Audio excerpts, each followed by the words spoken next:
Your content isn't even art, Jim. Your content isn't even artistic. You were picking on a guy weaker than you, weren't you, Jim? I might say it's because you're a loser who's playing to an audience of children. I'd like to join your posse, boys, but first I'm going to sing a little song.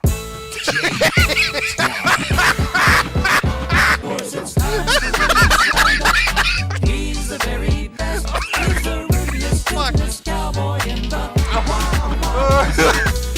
Okay. Okay. Oh, fuck. You have a bully cabal that you have created to attack me.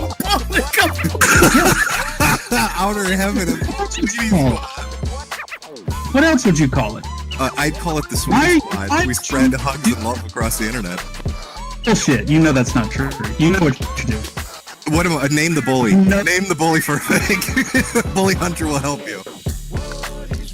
You don't want to build a wall. Instead, you want to use a military approach and run sorties over drug cartels. Sure, and work with Mexico to rebuild its country. Yeah, sure. If we're going to invest money into something, why not in making Mexico better so that a bunch of fucking people don't run away from that country into ours? Okay. That's brilliant. This is like the ultimate condescending argument from somebody that's never ever been in a shitty position in their entire life. Like, I can't even believe that somebody. What the fuck you're talking about. I don't. You can't. Either that or you lack zero empathy or have zero intelligence. I'm not part of your lying, doxing, harassing teenage fan club. I'm someone doing something in real life. And I have an army of mercenary children wreaking havoc on web forums from here to hell and back. You understand I'm a person, don't you? Do you think white people act like this? White people are meant to be polite and respectful to one another, and you guys can't even act like white people. It's really, like, amazing to me.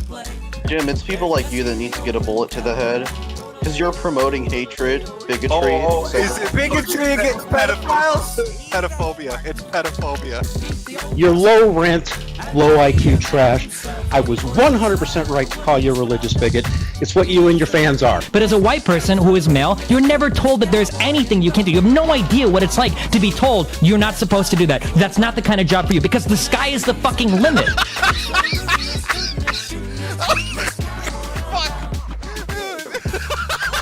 What I was saying was that there's this YouTuber that I admire very much, that I used to admire, but I realized that his game is to punch down.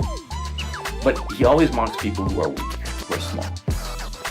I can't stand the big guy who bullies me, or tries to bully me. There is a toxicity that has developed among gamers. Okay. All right? It is actually, it feels somewhat fascist in the way it's working. That's amazing.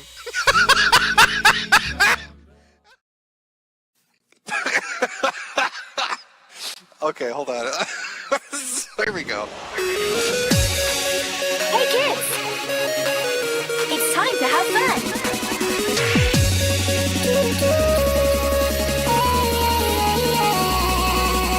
Ready, set, go!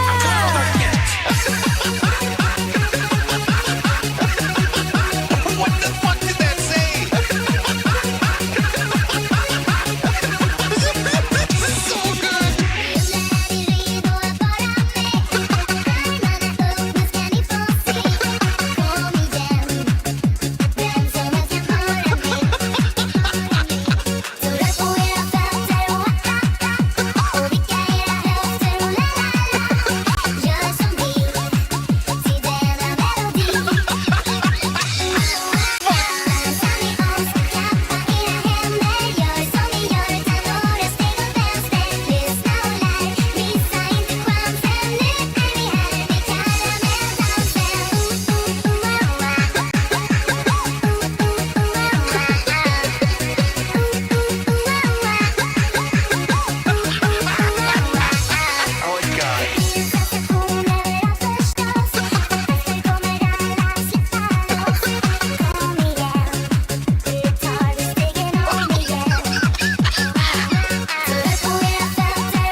By the way, God bless whoever edited this video. That was the perfect ending to it, I'll be honest with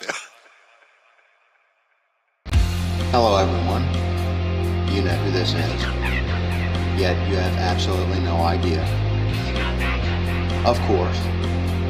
Wow. Somebody gonna be famous. Real famous. I sit here writing to you now with my exceptionally long penis buried deeply and warmly into my vagina butt. Isn't that neat?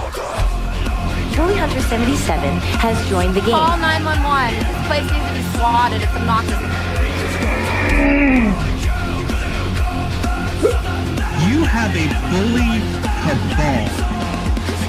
You don't find people being bullied into suicide on 4chan.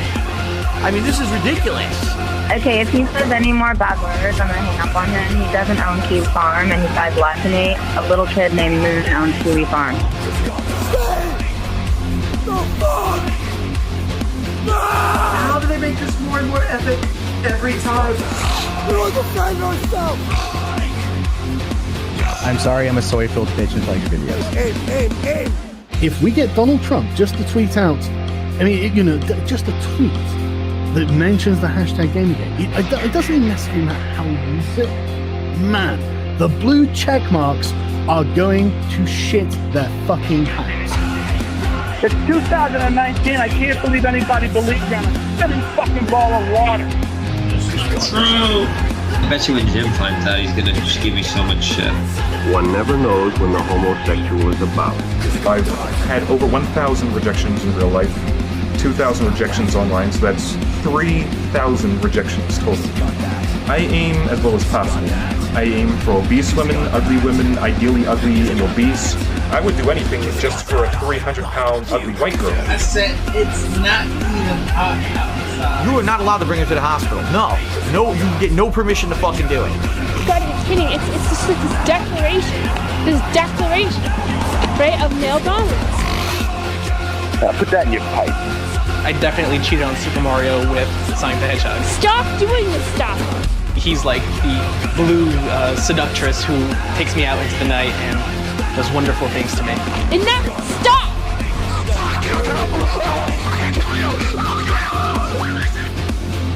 How can a Yorkshire Terrier live in the wild?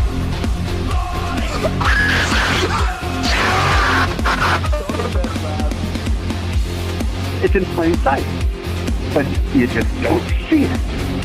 You know what I mean?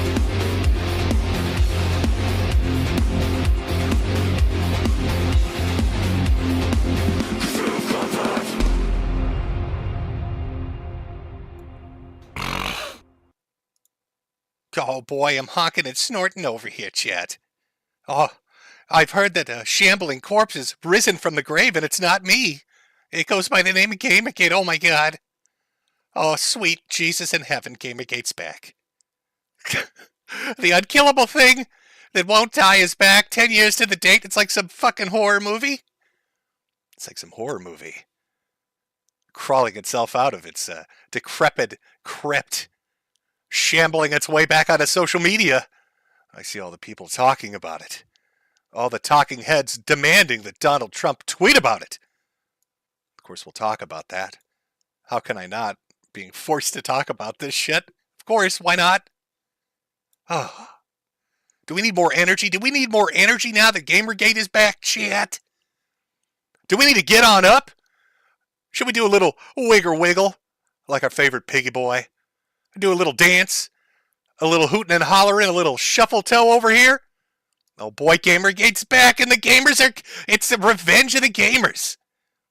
Oh, this is what you get for all those microtransactions. We're getting whores out of video games for sure this time, guys. No more women allowed. Gamer girls, we're coming for you. That's all it's about. It's about getting all the chicks out of games. Fuck ethics. This is misogyny time. That's right. Chat agrees with me. All these whores need to learn a lesson. That's what Sargoon told me. I talked to Sargoon before the stream, chat. And he told me explicitly, Jim. He put down his tray of entrees. And he said, Jim, thank you for coming to the restaurant. It's the first thing he said. He's a great waiter. But he said, Jim, we got to teach these sluts a lesson. Women aren't people. This is verbatim what Sargoon told me. Women are not people, Jim. Vaginas are disgusting holes. They smell, and they leak blood, and they don't deserve to touch our precious video games. And this time, Jim, I'm fucking serious. No more Mr. Nice Guy, Jim. I deleted all the videos on my channel, and I'm renaming it for Sargon of Akkad to Whore Killer 44, my gamer tag. And it's time. It's time, buddy, to put these bitches in their place. I look forward to those quotes being used by Kotaku. Can you believe that Sargon of Akkad said that? Oh my god. Holy shit. He's got off the deep end. He's become a radical right-winger. Super fucking based! Sargon's gonna kill whores! Oh my god, it's based! It's coming for him. But that's not really the focus of the show today. Instead, we're going to be talking about something else, about the insatiable bloodlust of a madman who's hunting down homosexual content creators on the internet. It's scary. It's a scary thing. There are other things. We've got a little segment dedicated to a long-lost person. Somebody that died recently that fucked up the entire internet, apparently got drug cartels or some shit to hold a ceasefire, which is fucking amazing. Everybody loves Dragon Ball. Everybody on Earth loves Dragon Ball. Fucking ceasefire to drug cartels. I think the Israelis and the Palestinians called a timeout. Like the Jews decided they're not going to bulldoze people's houses for like a day or two, so everybody can sit down and have some popcorn and watch like Dragon Ball Super or something. It's having like a knock-on effect. It's a domino thing around the world. Everybody misses him. And because everybody misses him, I've got a special dedication to him. Actually, it's a special guest. A special guest has come on to do a dedicated song to his memory. It's very heartfelt. Maybe we'll open with that. But before we even get to that, before we get to really anything, talking about people hunting people on the internet, Gamergate and Sargon's revenge, Akira Toriyama and what's happened with him, I've got to be a whore. I'm a filthy, filthy whore. And if I didn't tell you to go and donate for Super Chats at Cash App, Mr. Metokur, or Ko-Fi /Metokur, I wouldn't be doing my job. But really, I'm here to sell hats. That's what I do. It's a hat-funded end of life for me. So usually I put up a little image, and then I tell you, hey, here's where the store is. Go buy a hat. But I've upped the production value. I've invested a little bit in this. I went out and I bought some sushi. And I shoved it in between the fucking cage walls of Jade's little habitat. And I said, hey, if you want some more dead fish like your people like so much, why don't you make me a fucking video? I got hats to sell. Now, I'll trade you some halibut. I'll even put a little rice on it, wrap it in some seaweed, whatever the fuck it is you people eat. But I need a video. It's got to be a banger. Because I got fucking hats to sell. After she cried for about a good 20 minutes, I used the hose on her because it gets filthy in there. Only people are allowed to use a shower. I've already went over this. Women aren't people. But you whipped up a little video. So here is my advertisement. Oh boy. Here's the commercial made by somebody being held hostage. Enjoy, chat! By buying a goddamn American capitalist hat. Oh, gotta use that USA dollars to do it. Where are you gonna do that, you ask? Well, you don't really ask, but I'm gonna show you anyway. Fuck you. I'm gonna show you anyway. Oh, look at those hats. Quality fucking hats, ladies and gentlemen. Wear it around town, it looks fancy. Buy a hat for your hat. Buy a hat for your hat. Buy a hat for your hat.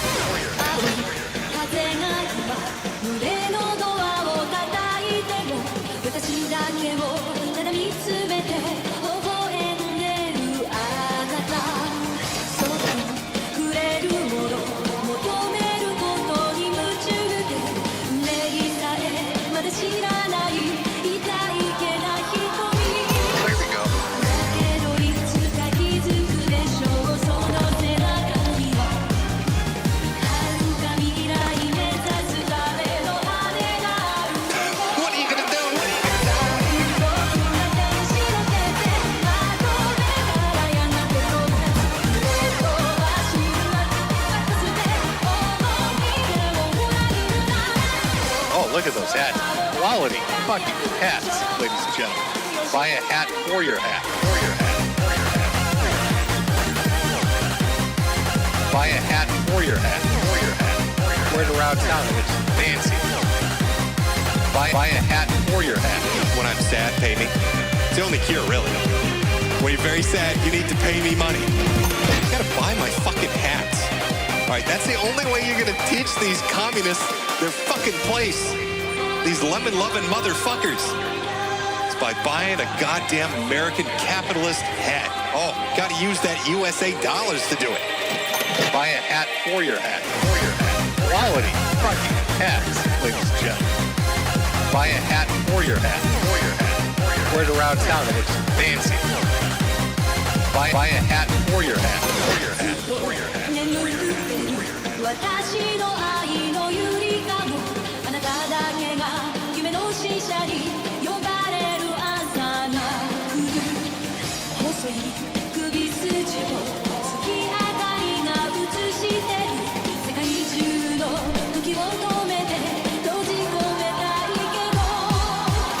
I love America too much. Love the red, white, and blue. Love my apple pie and baseball. Sometimes I just look at the Statue of Liberty. It's so goddamn beautiful. Oh, that is good stuff.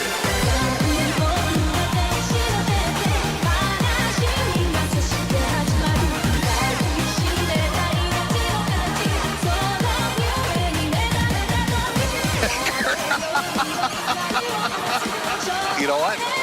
Buy a hat for your hat. Buy a hat for your hat. You know what? Buy a hat for your hat. To sell you beautiful fucking hats. We all love Jim's hats. Let me move a little bit. Over on Shopify. Metokur.myshopify.com. Buy the finest hats available. You gotta do this. You're gonna do that over at my store. Buy my hats. Teach the communists a lesson. Fuck the lemons. Buy a hat. You gotta do this. Buy my hats. You gotta do this. Buy my hats. You know what? Buy a hat for your hat. You gotta do this. Buy my hats. You gotta do this. Buy a hat for your hat. Quality. Buy my hats. You gotta do this. Buy a hat for your hat. You gotta do this. Buy my hats. You gotta do this. Buy a hat for your hat. Oh, holy shit. Oh, what a fucking beautiful ending to this. Oh, God. Let me get a cigarette for this one.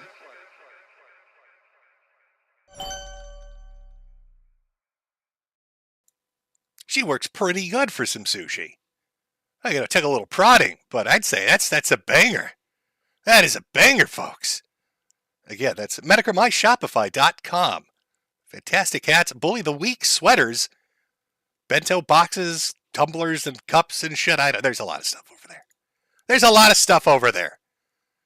It's the only way we could destroy these whores. It's buying hats. Also protecting our cats from Mersh as he kidnaps them. So a little bit of news has been going around. You know, Let's start with Akira Toriyama. You know what? Let's do this proper, okay? Let's do this properly. Some sad news. Sad news. I'm going to read this. It's a little depressing. Start off with some of the sad news first and get into the more proper stuff later. So it's not a downer of a stream. I know the last one was a bit of a downer of a stream. This was put up earlier. Dear friends and partners, we are deeply saddened to inform you that manga creator Akira Toriyama passed away on March 1st due to acute subdural hematoma. He was the age of 68. It's our deep regret that he still had several works in the middle of creation with great enthusiasm. Also, he would have had many things to achieve. However, he has left many manga titles and works of the art to this world.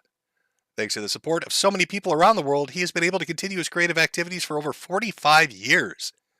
We hope that Akira Toriyama's unique world of creation continues to be loved by everyone for a long time to come. We inform you this sad news with gratefulness for your kindness and during his lifetime. Funeral services will be held with his family and very few relatives. Following his wishes for tranquility, we respectfully inform that we will not accept flowers, condolences gifts, visitings, offerings, and others. Also, we ask you refrain from conducting interviews with his family.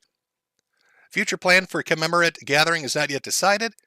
We will let you know when and if it's confirmed. We deeply thank you for your understanding and support as always. That was put up by Bird Studio on March 8th. So for those uninformed, Akira Toriyama is, 45 fucking years. 45 years in the business. I doubt there's a single person who hasn't at least read or seen something that he's created. When you talk about YouTube and kind of the early days of it, you couldn't go one or two videos without running into a AMV with Dragon Ball as the video and like Disturbed or Linkin Park as the music soundtrack. It's like one of the original things on YouTube. As you had all the angry video game people, you had all the commentators, everybody in this like proto form of what they were going to be and do. And right at the beginning, there he was. Typical shit. You had like a Vegeta or a Goku fight sequence with Disturbed playing in the background, a little Linkin Park. I remember those. I think everybody's probably seen one. They became so standard. They became so just ubiquitous about using YouTube that like everybody, you'd say AMV and they'd be like, oh yeah, Dragon Ball and Disturbed. Or people watched it on Toonami, Cartoon Network. The amount of people that still watch it and still love it is, it's mind-boggling. And so I thought, I took some time to think, how are we going to do this? Right? Because it's sad that he's gone. A lot of people loved his work. I did. I bet a lot of you did too. So how can we honor his memory? So I reached out to a special someone, somebody who has already done a tribute video to the loss of another very powerful and well-loved creator. They were in the video game industry. And I said, could you please sing us a song from the heart so that we can remember this man and his work? I need something serious and emotional, something that chat can appreciate. And, begrudgingly, because this person has a lot going on. They're trying to join the JET program over in Japan. They're trying to start a career as an English speaker in a foreign country. But they took the time to sit down and sing us a song in remembrance of Akira. So, chat, I'd like you, with all due respect, to get your lighters out. All right, this is going to be super fucking emotional. Get your lighters out. Turn the lights off. Make sure it's dark. It's got to be dark for this. All right? We're sending our energy to him. It's a big old spirit bomb going right towards him. And it's going to be led by the vocals of none other than Chibi Necodemics. Here we go. While his life may have been cut short, the legacy he left will still resonate with us for generations. And even though he was never with us when he spoke, it was clear that he was speaking not only to us, but directly to our hearts.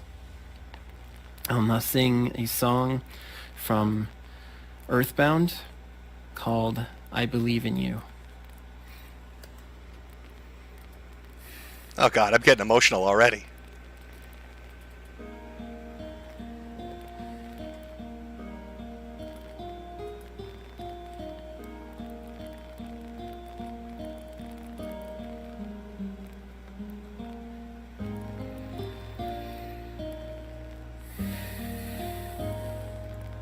Let me see those lighters, chat. This is fucking emotional.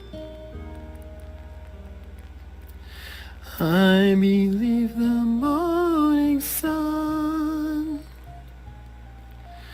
always gonna shine again, and I believe a pot of gold waits at every rainbow's end. Oh, I believe in roses kissed with dew. Why shouldn't I believe the same in you?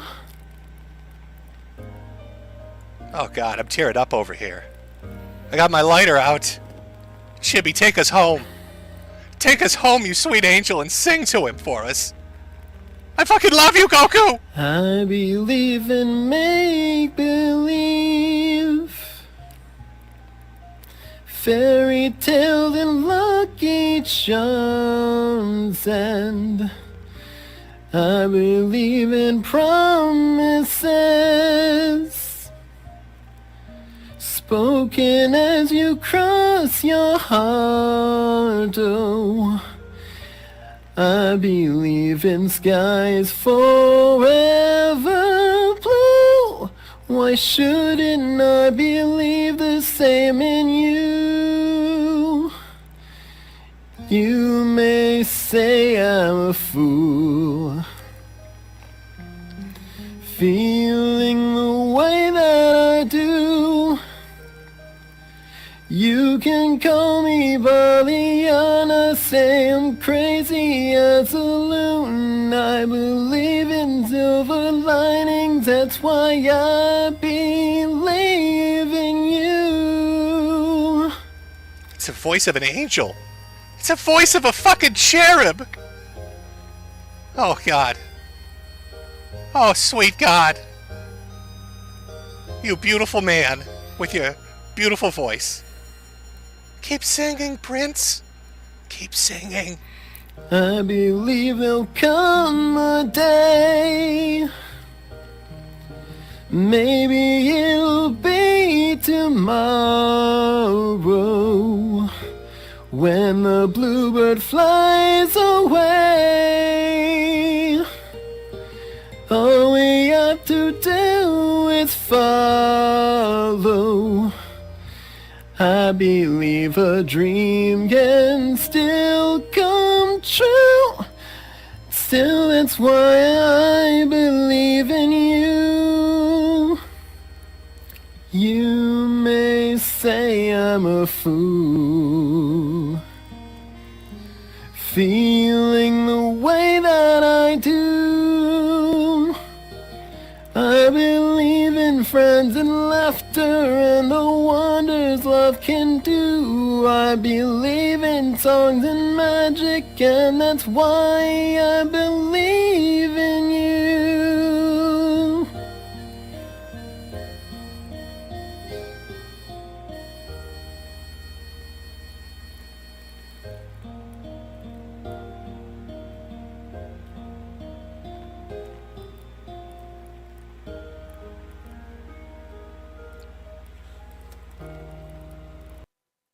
Oh my god, that was so beautiful. Thank you, Chibi. Thank you so much for dedicating that song in a, completely respectful manner. Oh, I see a lot of lights out. I see a little lighters and candles, a lot of clapping, people holding each other, inconsolable. It's understandable. It is sad that he's dead. But I'm very grateful that Chibi has come along to sing this beautiful song in his remembrance. It's not cringy at all. I'm sorry, it's just, when I heard he died, for some reason I kept going back to Chibi and his fucking mock funeral service for Iwata. I don't know why. I couldn't tell you why. But it couldn't get it out of my fucking brain. It's like a little brain worm. For some reason, I thought this would be perfect for honoring the memory of somebody everybody loved. It's just terrible. Now, I see some people in chat saying, who is Chibi? Who the fuck is this guy? He's a speedrunner. He's a Let's Player. He's a guy that had somebody call his mother because he was trying to fuck kids. You know, your typical person on the internet. The person that you typically run into on Twitch. It's like a dime a dozen. I'm surprised you don't. He went for a world record in speed running, which I think automatically means that at some point you're going to try to molest somebody. I'm pretty sure it's like, you know, part and parcel of the speedrunning community that if you try to break a world record, somebody's kid's getting fucked. It's just going to happen. People, hold up, what? Well, I did cover him once before in his amazing speedrunning things, but if you'd like well, I could pull it up. Why not? We're not in a hurry. We've got plenty of time tonight. Let me just pull this up. Of course, it's some weird fucking resolution. Why wouldn't it be some weird fucking resolution? Let me give you a little background, chat.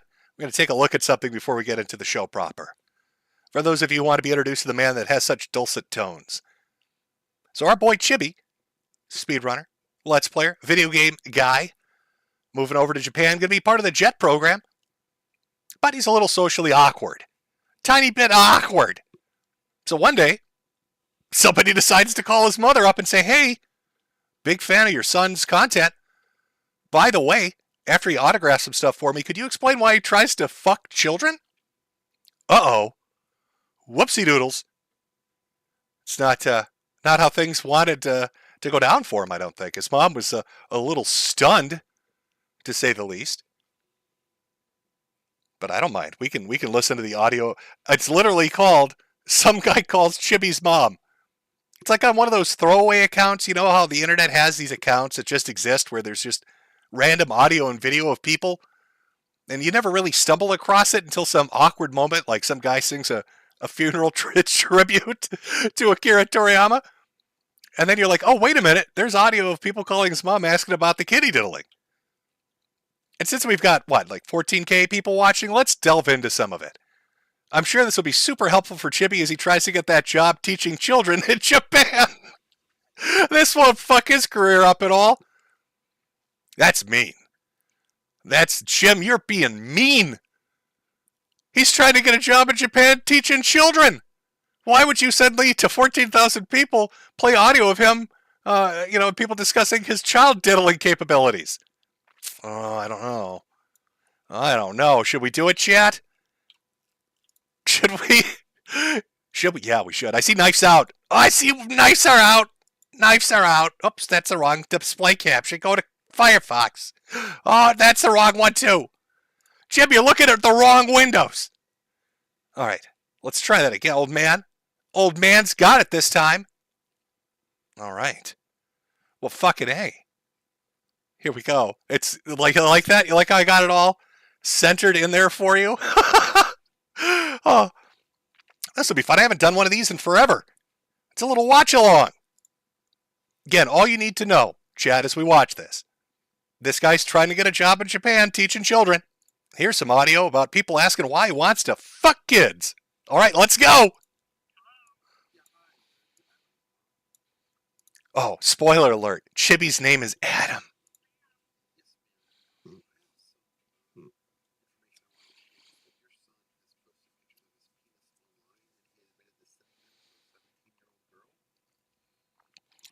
Uh-oh.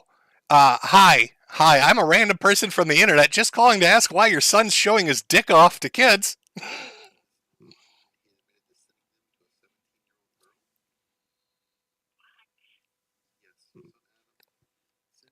Uh-oh, wait a second. Is the audio from the desktop now coming in? Oh my god. Old man Jim is fucking it up. It's okay. I'm a little emotional still from my Chibi. From my Chibi sings for Akira thing.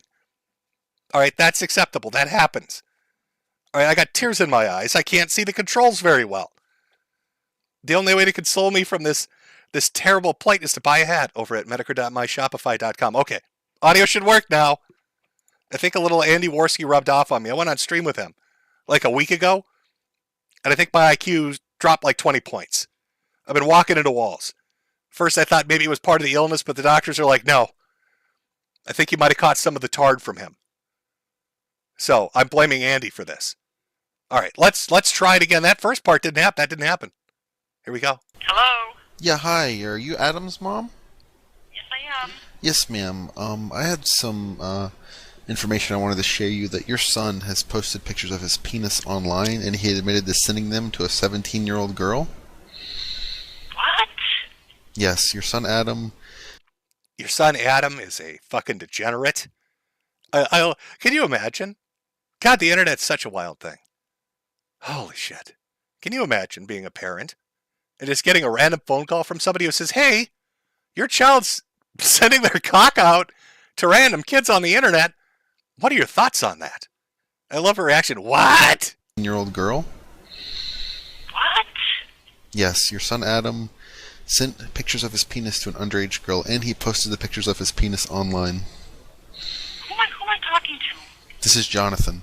He should have said, ma'am, I'm with the Federal Penis Inspection Agency. We monitor all dick pics on the internet under Biden's umbrella to hunt down degenerate fucks. And your son's come up on our radar. We've got a whole database of dick pics over here sent by some guy named Chibi who sniffs chairs at speedrunning events. Now, I can't give you my name. You can call me Agent. Agent, I'm going to fuck your son's life up. Hold on a minute. Adam? Did you?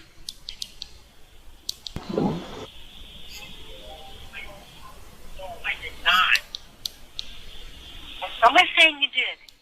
What's going on here? I don't know, Mother. Oh my God, Mother. Oh my God. I love how he sounds Canadian. Oh my God, Mother. Buddy. Don't you know, Mother? I ain't sending my dick pics out to no kids, Ma. Mom, don't you know? What? No. It's not my cock, Mom. No. It's obviously a dick from a stranger at Tim Hortons. They hacked into my Apple, Ma.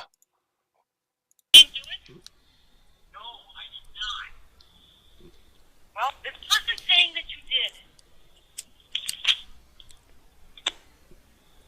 Hello? Don't talk. Let me... Now, I believe that was the first call they put in, where the mother was so shocked she just hung up. Chibi, are you sending out your little doodad? Your little tallywhacker dangly doos to the children on the internet again? No, Mom. No, I'm not doing that, Ma. Buddy, I tell you what, Ma, how about I fucking slap you? I gotta talk to the... Did you hear? Oh.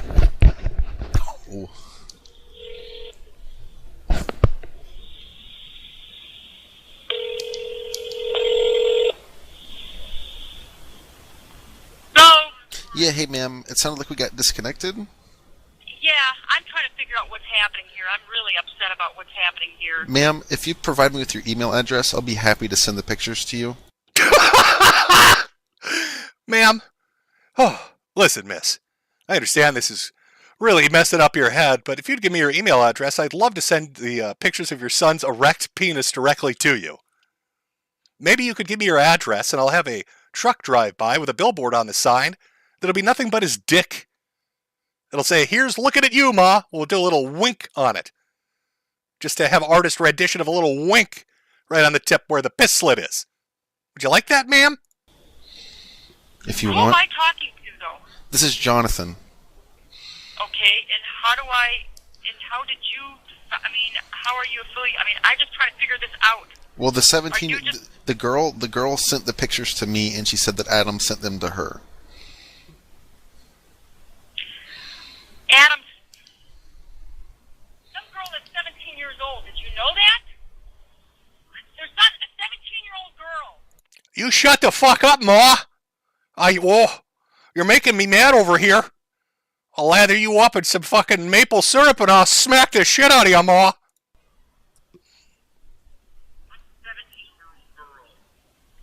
Do you know what this girl's name is? Her name is Amy, but I don't know if he knew her by that name. He probably knew her by her online name, and I'm not really sure what that is. But if you have an email address, I could send some stuff to you if you like. Yeah, do that, please. Okay, what is your... What sort of mother? What sort of mother gets a phone call from a random stranger on the internet? Hey, would you like some pictures of your son's cock? Oh, I love it. Could you send me some pictures of his little doodadder? Oh, Chibi. Oh, your friends on the internet are going to send me a picture of your penis. You've been telling me about all the internet things you're doing, the speed running. I didn't know you did it naked with your little dick out. Your email? Hang on 1 second here. Do me I just want you to know something. He's got some issues. He has Asperger's, autism, and sometimes he doesn't think. Yeah, so, I mean, here's the thing. My son's a fucking retard, and he can't help himself. Just keeps whipping his cock out. We keep telling him not to do it. Even bought a little spray bottle with water, squirt him in the face all the time, but, little tard, I just can't stop him. He's got his dick out all the time. Clearly, and he makes stupid choices and stupid decisions. Yes, ma'am. So, please, I beg of you, don't, go any further with this, and it will never, ever, ever happen again. Yes, ma'am. Yes, ma'am. I understand. Yes. He's a good kid. In fact, I'm trying to right now, even trying to... Now, do you think the Japanese are going to buy the excuse as he goes over to their country to teach their children in the JET program that he's just a little tarded? Oh. You think they're going to... I was going to do a really racist Asian voice right there, but Jade might escape her cage and beat me for it, so I'll have to hold back a little bit. But do you think they're going to be like, oh, it's okay. It's okay, bro. Please just show your penis to all our students. In fact, that's how you get hired over here. Him on Social Security because he's got a severe disability. I understand. And I know he could be in big trouble for doing this, and I will have a long talk with him, and I'm sick about this. Yes, ma'am, I understand. Please promise me that you won't go any further with this, because I promise you this will never, ever happen again. Yes, ma'am, I won't. Don't worry. Don't worry, ma'am. Nobody's ever going to know about this, except for the video that I'm going to publish on YouTube that everybody's going to listen to. Aside from all of them, nobody will know that your horny speedrunning son is taking pictures of his little prints and sending them to random girls on the internet. And please ask her, and I promise you that she will never hear from him again either. Yes, ma'am. Don't worry. And it won't go any I understand further, your predicament. okay? Don't worry. Yes, ma'am. I'm happy to help. Thank you so Glad I could help. I'll email you right now, okay? Thank you. Mm-hmm. Bye-bye. Bye. And now he's online. I can read it right now. He just said at 4:43 p.m. we exchanged pictures like that. She sent me pictures too. And it's almost like he's bragging about getting pictures from this underage girl. It's very disturbing, to say the least. Adam, he's not. You said he's online right now. I can read what he said. Yeah, and it was 5 minutes ago. He posted it 5 minutes ago. Can you imagine how absolutely tits to the walls crazy you have to be? Imagine you're sitting there and you hear your mother screaming in another room about you sending dick pics to people on the internet. Underage girls on the internet. There are people calling her to explain this. And you, in the most mind-bogglingly stupid thing you could possibly do while this conversation is going on, decide, I know how to diffuse this situation and make mom calm down. I'm going to go post about it. No, Ma, I didn't do nothing. And then he hops on Twitter or whatever the fuck this is.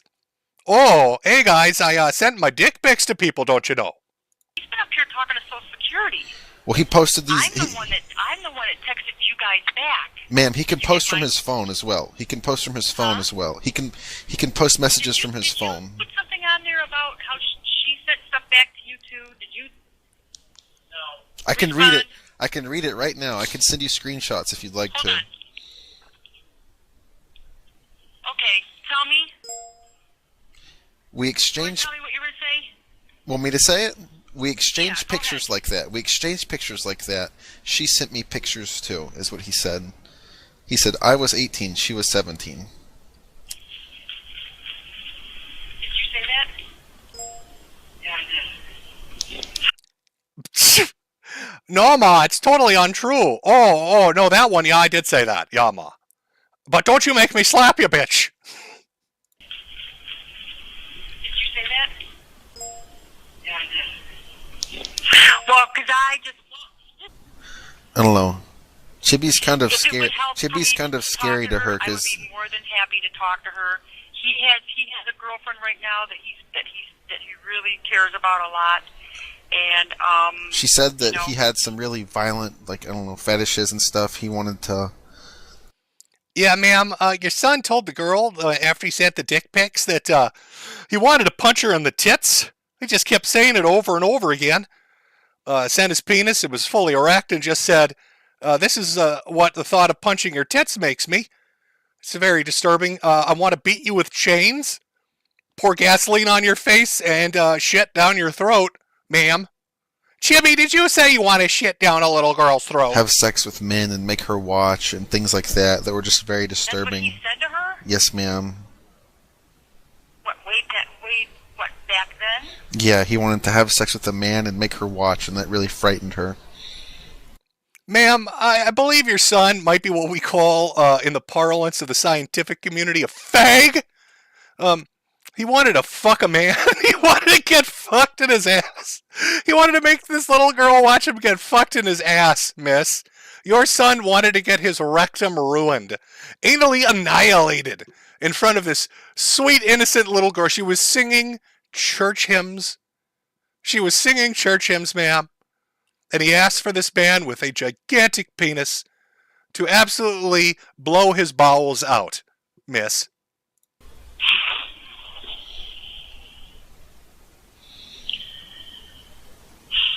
Well, like I said, if there's anything that I can do, if I can talk to this girl, I would be more than happy to talk to her. He will not,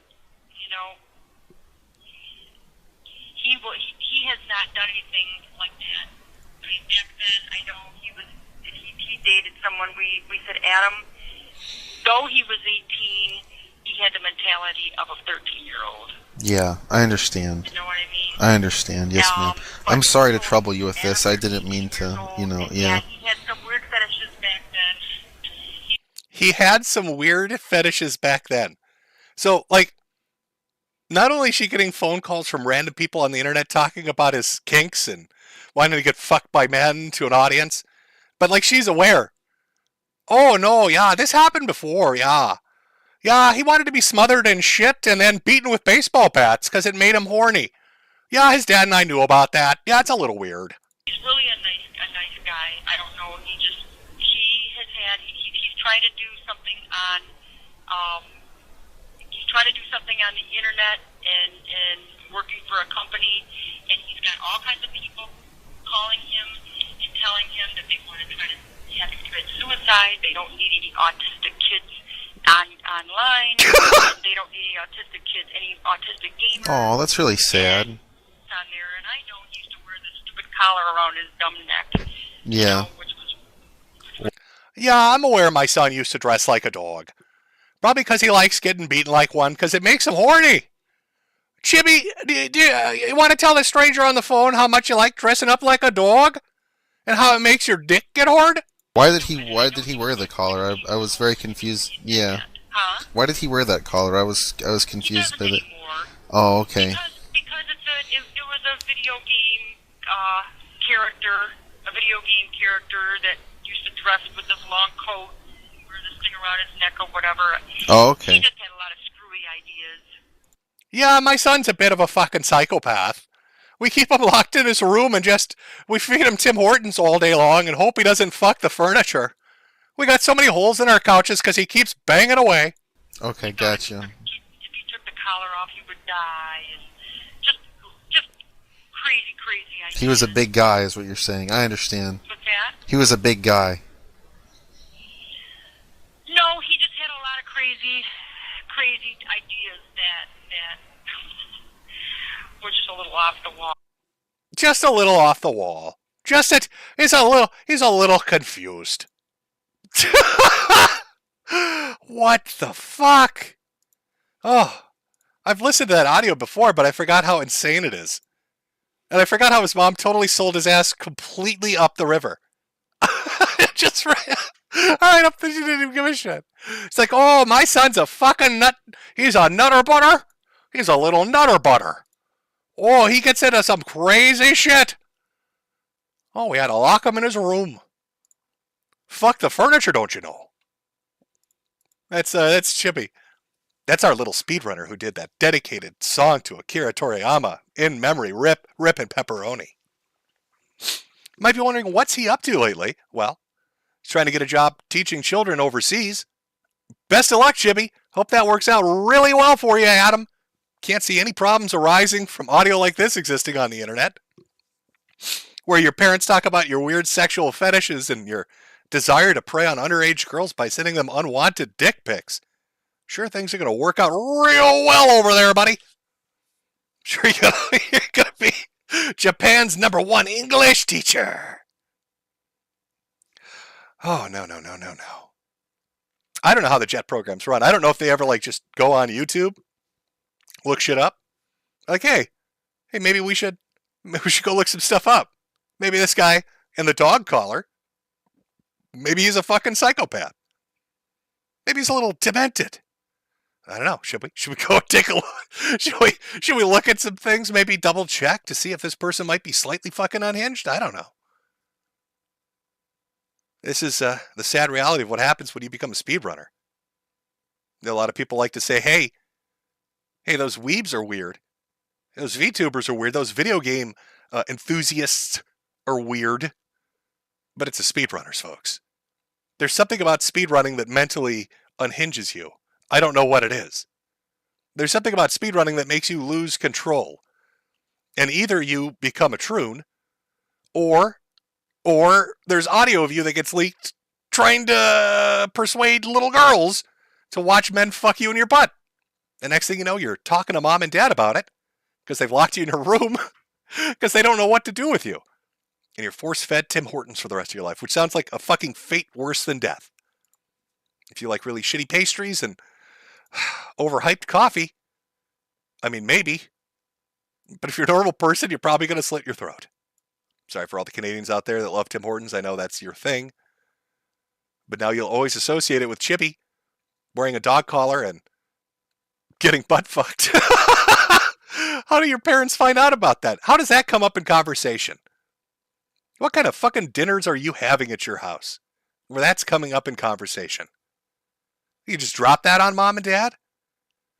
Oh, so, I went grocery shopping and the neighbors said hello. Mom, Dad, I just want you to know that I wear a dog collar because I want to get brutally fucked in my ass. And there's nothing wrong with that because my audience on Twitch said it's normal and you need to appreciate me for the special little boy that I am. I didn't do nothing wrong, Mom and Dad. Oh, that's real good, sweetie. Getting butt fucked. Did you hear that, honey? Our son wants to get fucked in his ass and he wants to wear a dog collar. Oh, that's precious. Fantastic. Somebody chat, edging with a dog collar on. There you go. That's what he's doing. That's what he's out there doing that. This fucking guy, man. What is he doing? What the fuck is he doing? I'll read a few Ko-Fis here. From Chud Boulder. Jim, your accent is on point. Are you part Leaf by any chance? I think it's just a fucking proximity.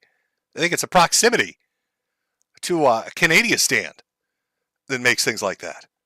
Bastard Fish. Hey, Jim. Fellow Cancer Man here. I'm officially on remission on the 21st. Oh, wait, hold on. I've got to do the thing where it shows me the full message. I don't know why it does this. A few details. There we go. And now it's not going to view details. There we go. But most importantly, I wore a 4 out of 5 hat to every chemo session. The other skinheads were envious. Thanks for another great stream and all the content over the years. Much love and prayers to you and yours. Well, thank you very much. They are fantastic hats, though I don't know if they will... I don't know what effect they'll have on radiation or chemo. So I want to be careful on that one. From Not Miko, shout out to Kirsch for doing one of the first sweet baby deep dives. I know she is watching. Well, we will be talking about that because I can't avoid it. I know the whole Gamergate 2 electric boogaloo is in full fucking swing, folks. Trust me, I understand. I've been watching as it's going on. From Joker, Jim, first live stream I've caught in a while. Bought a hat to celebrate. Die a little comfier on me. Well, thank you. I will absolutely try to do that. Read a couple from Cash App here, and then I'll be done with my shilling, and we'll get back to the stream. But we need a little palate cleanser in between Chibi talking about getting fucked in his butt. Why are there people like this on the internet? I don't fucking understand. Over on Cash App from William for love you, Papa Jim. Well, thank you very much. From Andrew, posting a Ricada with your cancer rates, or pausing Ricada with your cancer rates. Sorry. From Jalen for the sushi fund. Oh, very appreciate it. From Michael, Daddy Jim. Thank you very much. We got one from Jal. I'm probably pronouncing that wrong. It's $10 from Israel with love for $5. It's very funny. It's very well done. Alex, I'm too poor to get a hat. That's fine. That's fine. I'll sell 2 hats to somebody else. Don't worry about it. From James, have a pack of smokes on me for all the good times. Finally read one more here. From, I thought this was from CRP for a second. From CPRS. Best wishes, thanks for your time. Okay, I thought that was CRP. I was going to say, holy shit, he's alive. Then I'd have to quickly scramble. I'd have to quickly run and scramble for a CRP clip. Do I even fucking have one? Is there a CRP clip? Did I keep one in here? For his eventual return when he rises from the... It's all part of Project Mayhem. A lot of you might know this, but CRP did a video that's gone. I'm sure there's an archive somewhere, where he talked about how to fight back against those in power. This is before the Ukraine-Russia thing. And he came up with the idea of Project Mayhem, fucking highly original, where he instructed people to use bubble gum and toothpicks on federal buildings. That was his fighting back against the man in power. Slightly inconveniencing federal employees by making them call a locksmith because some dude put a toothpick in your lock. Oh, he was such a wacky guy. Oh, we do have a clip. You know what? Let's play it. This is a classic CRP clip. And it fits in with our theme of Gamergate 2. You know, he may be dead, but he fit right in with the new hashtag. Women are like dogs. Now, what do I mean? You have to treat them like you would treat a dog.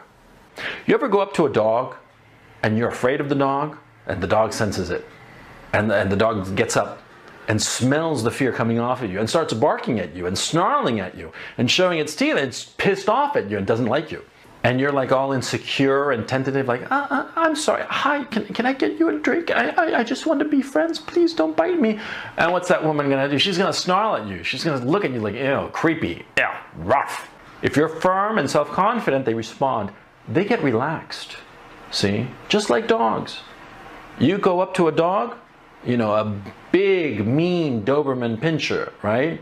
Or whatever, some Germanic, what's a Rottweiler, right? Or a Pit Bull, you know? You go up to that dog, you know, and you say, hey, don't fuck with me, dog. So that's what you have to do.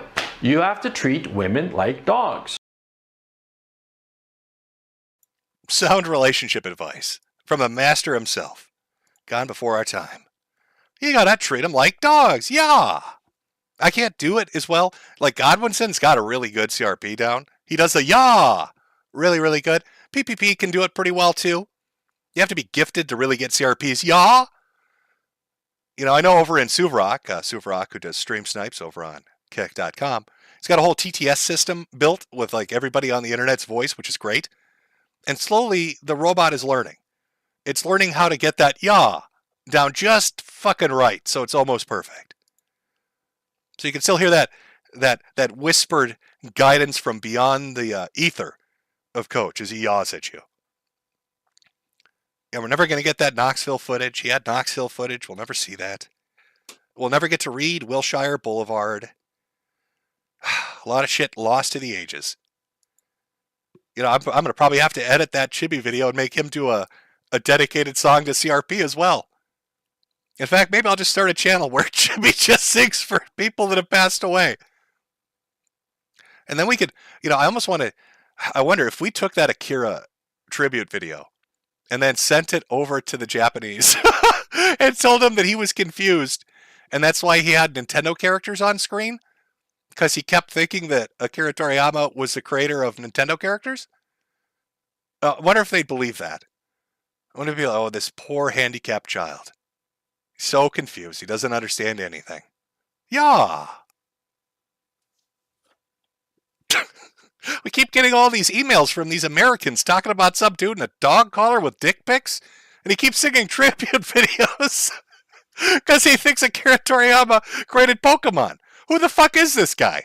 And why do they keep sending email after email about it to us? And his singing is so bad. They sent me a clip of him sniffing some chair some dude sat on. I don't know what the... Of course, they're not speaking English, but I can't do Japanese. So you have to imagine, use your thinking thoughts and pretend that this is Japanese. Well, the Akira thing kind of went off onto a bit of a tangent, didn't it? We've got two bigger things to talk about. One, Gamergate 2, Electric Boogaloo, and the other would be Hbomberguy's lust for the blood of innocent men on the internet. Can anybody stop him? I don't know if they can. But we've been going for about an hour, so I'm going to take a small break and grab a drink.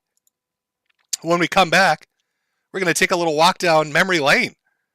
Talk a little bit about Metokur.org, the forums, the founder, and the members. Talk about Hbomberguy, somebody who I had the pleasure of sitting down with and watching hardcore Naruto porn with. Bet you didn't know that. Well, most of you probably did. Well, we got about 14K watching, so I'm sure there are a few thousand that never heard this before. But yes, Hbomberguy and I watched Naruto pornography together. 30 minutes of hardcore Naruto fucking going on. Oh, good times. Good times. So let me put on a little break music. I'm going to go get a drink. Grab yourself a drink. Grab yourself some food. Come back. We'll talk about Hbomber's hunt for gay men on the internet and how he's insatiably slaughtering everyone who gets in his way. Terrible. Tragic. Can't believe he's doing it. Can't believe BreadTube's finally decided they want blood. They want the souls of the innocent. And Hbomber's leading the way. No more 4-hour essays for him. He's coming knives out for motherfuckers.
Okay, we're back, chat.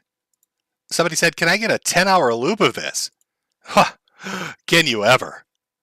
Actually, Jade has made a little YouTube channel to put all her little creations up on called Metokur Assistant. Let me see if I can find this. So she just puts her little videos up there because she's enjoying herself doing that, apparently.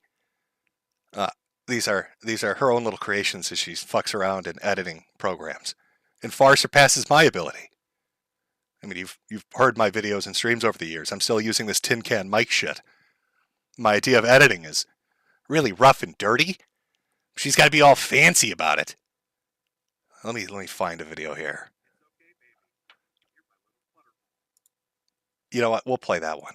Why not? We'll do this one. I'll show you what she's gotten up to over there as part of her ritual humiliation of me. as part of her way of just humiliating me for no reason. Let me see. How would I do this? If I go to Firefox, would I do that? Just 1 second, everyone. The old man's trying to figure out what the fuck's going on. All right, here we go. There we go. She does little shorts. You see the little short? Turn the volume on here. Here you go. You're my little butterball. This looks good on you. What a naughty raccoon you are. I have no idea why she creates these things. She does, though.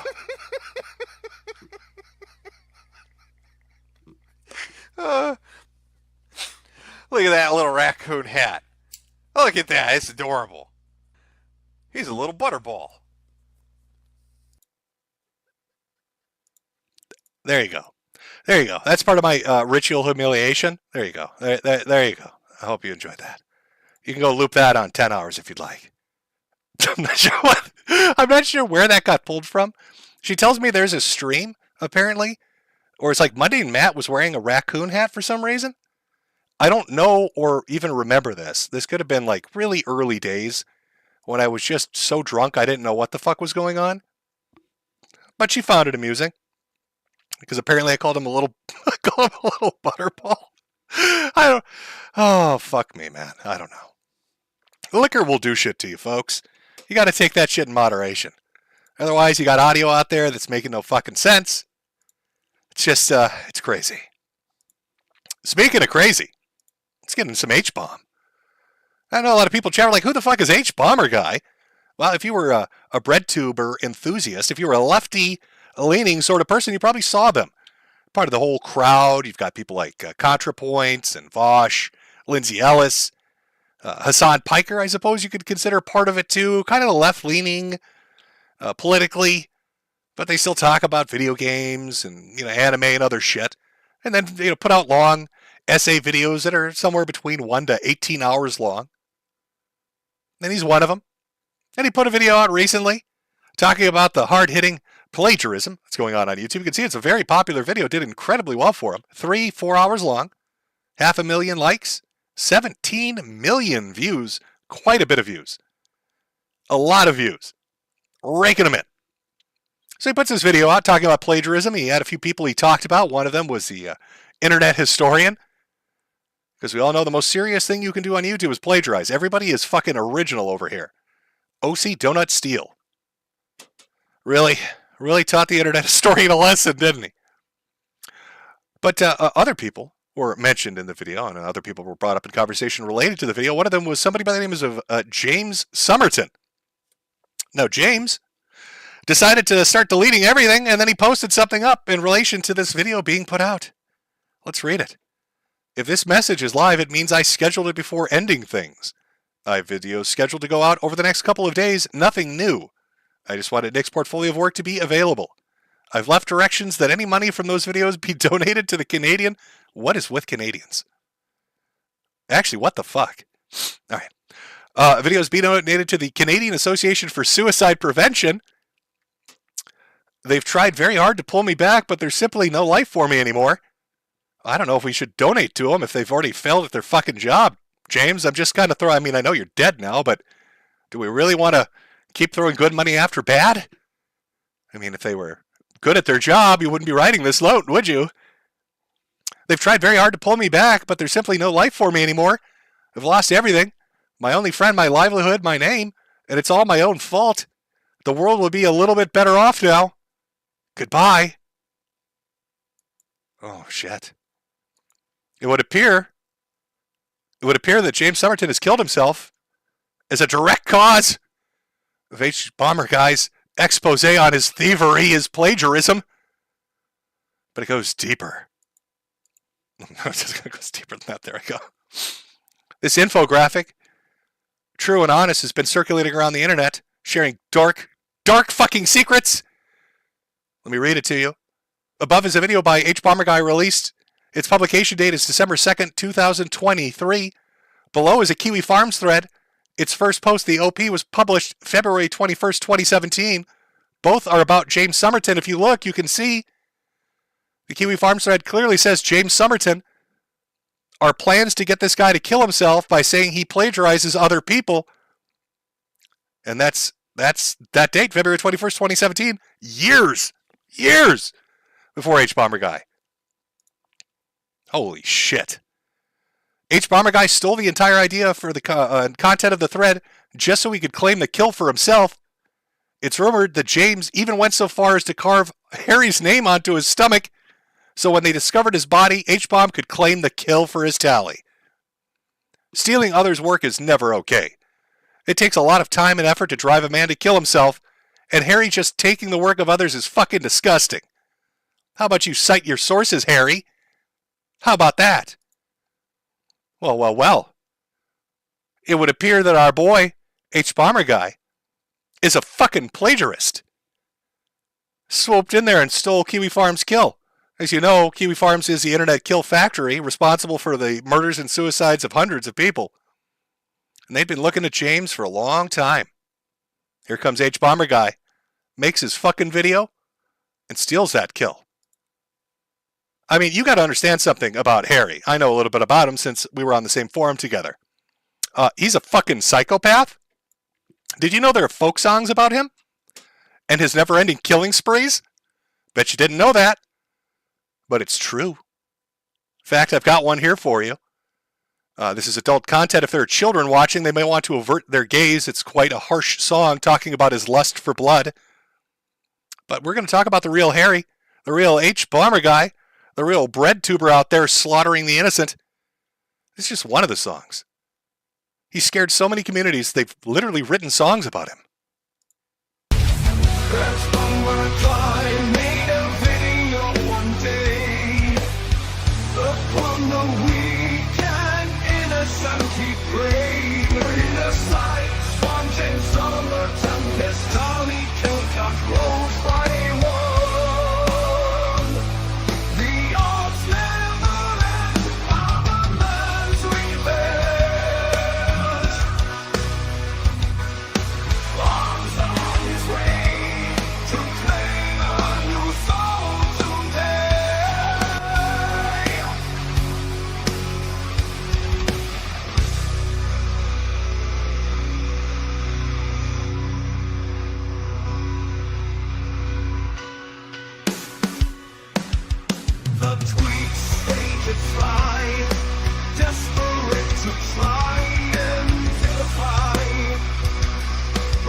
Oh my god. Oh my god, he's out there just slaughtering people left and right. As James Superchats is. Okay. But I thought I'd talk a little bit about the history of Metokur and go into a little bit about it. So there was this forum. Overall, pretty good, 4 out of 5 stars. Started by goons. Goons, for those that don't know, are something awful members. That's what they used to refer to themselves as. In fact, if you've heard the term troon on the internet, that's actually from something awful. It's referring to a transsexual goon or a troon. So, a bunch of goons, really big into Retsupre. If you remember Retsupre from back in the day, that was very popular. A lot of videos about it. God, this all goes back to old YouTube, doesn't it? Anyway, they loved Retsupre. And so they tried their hand at it.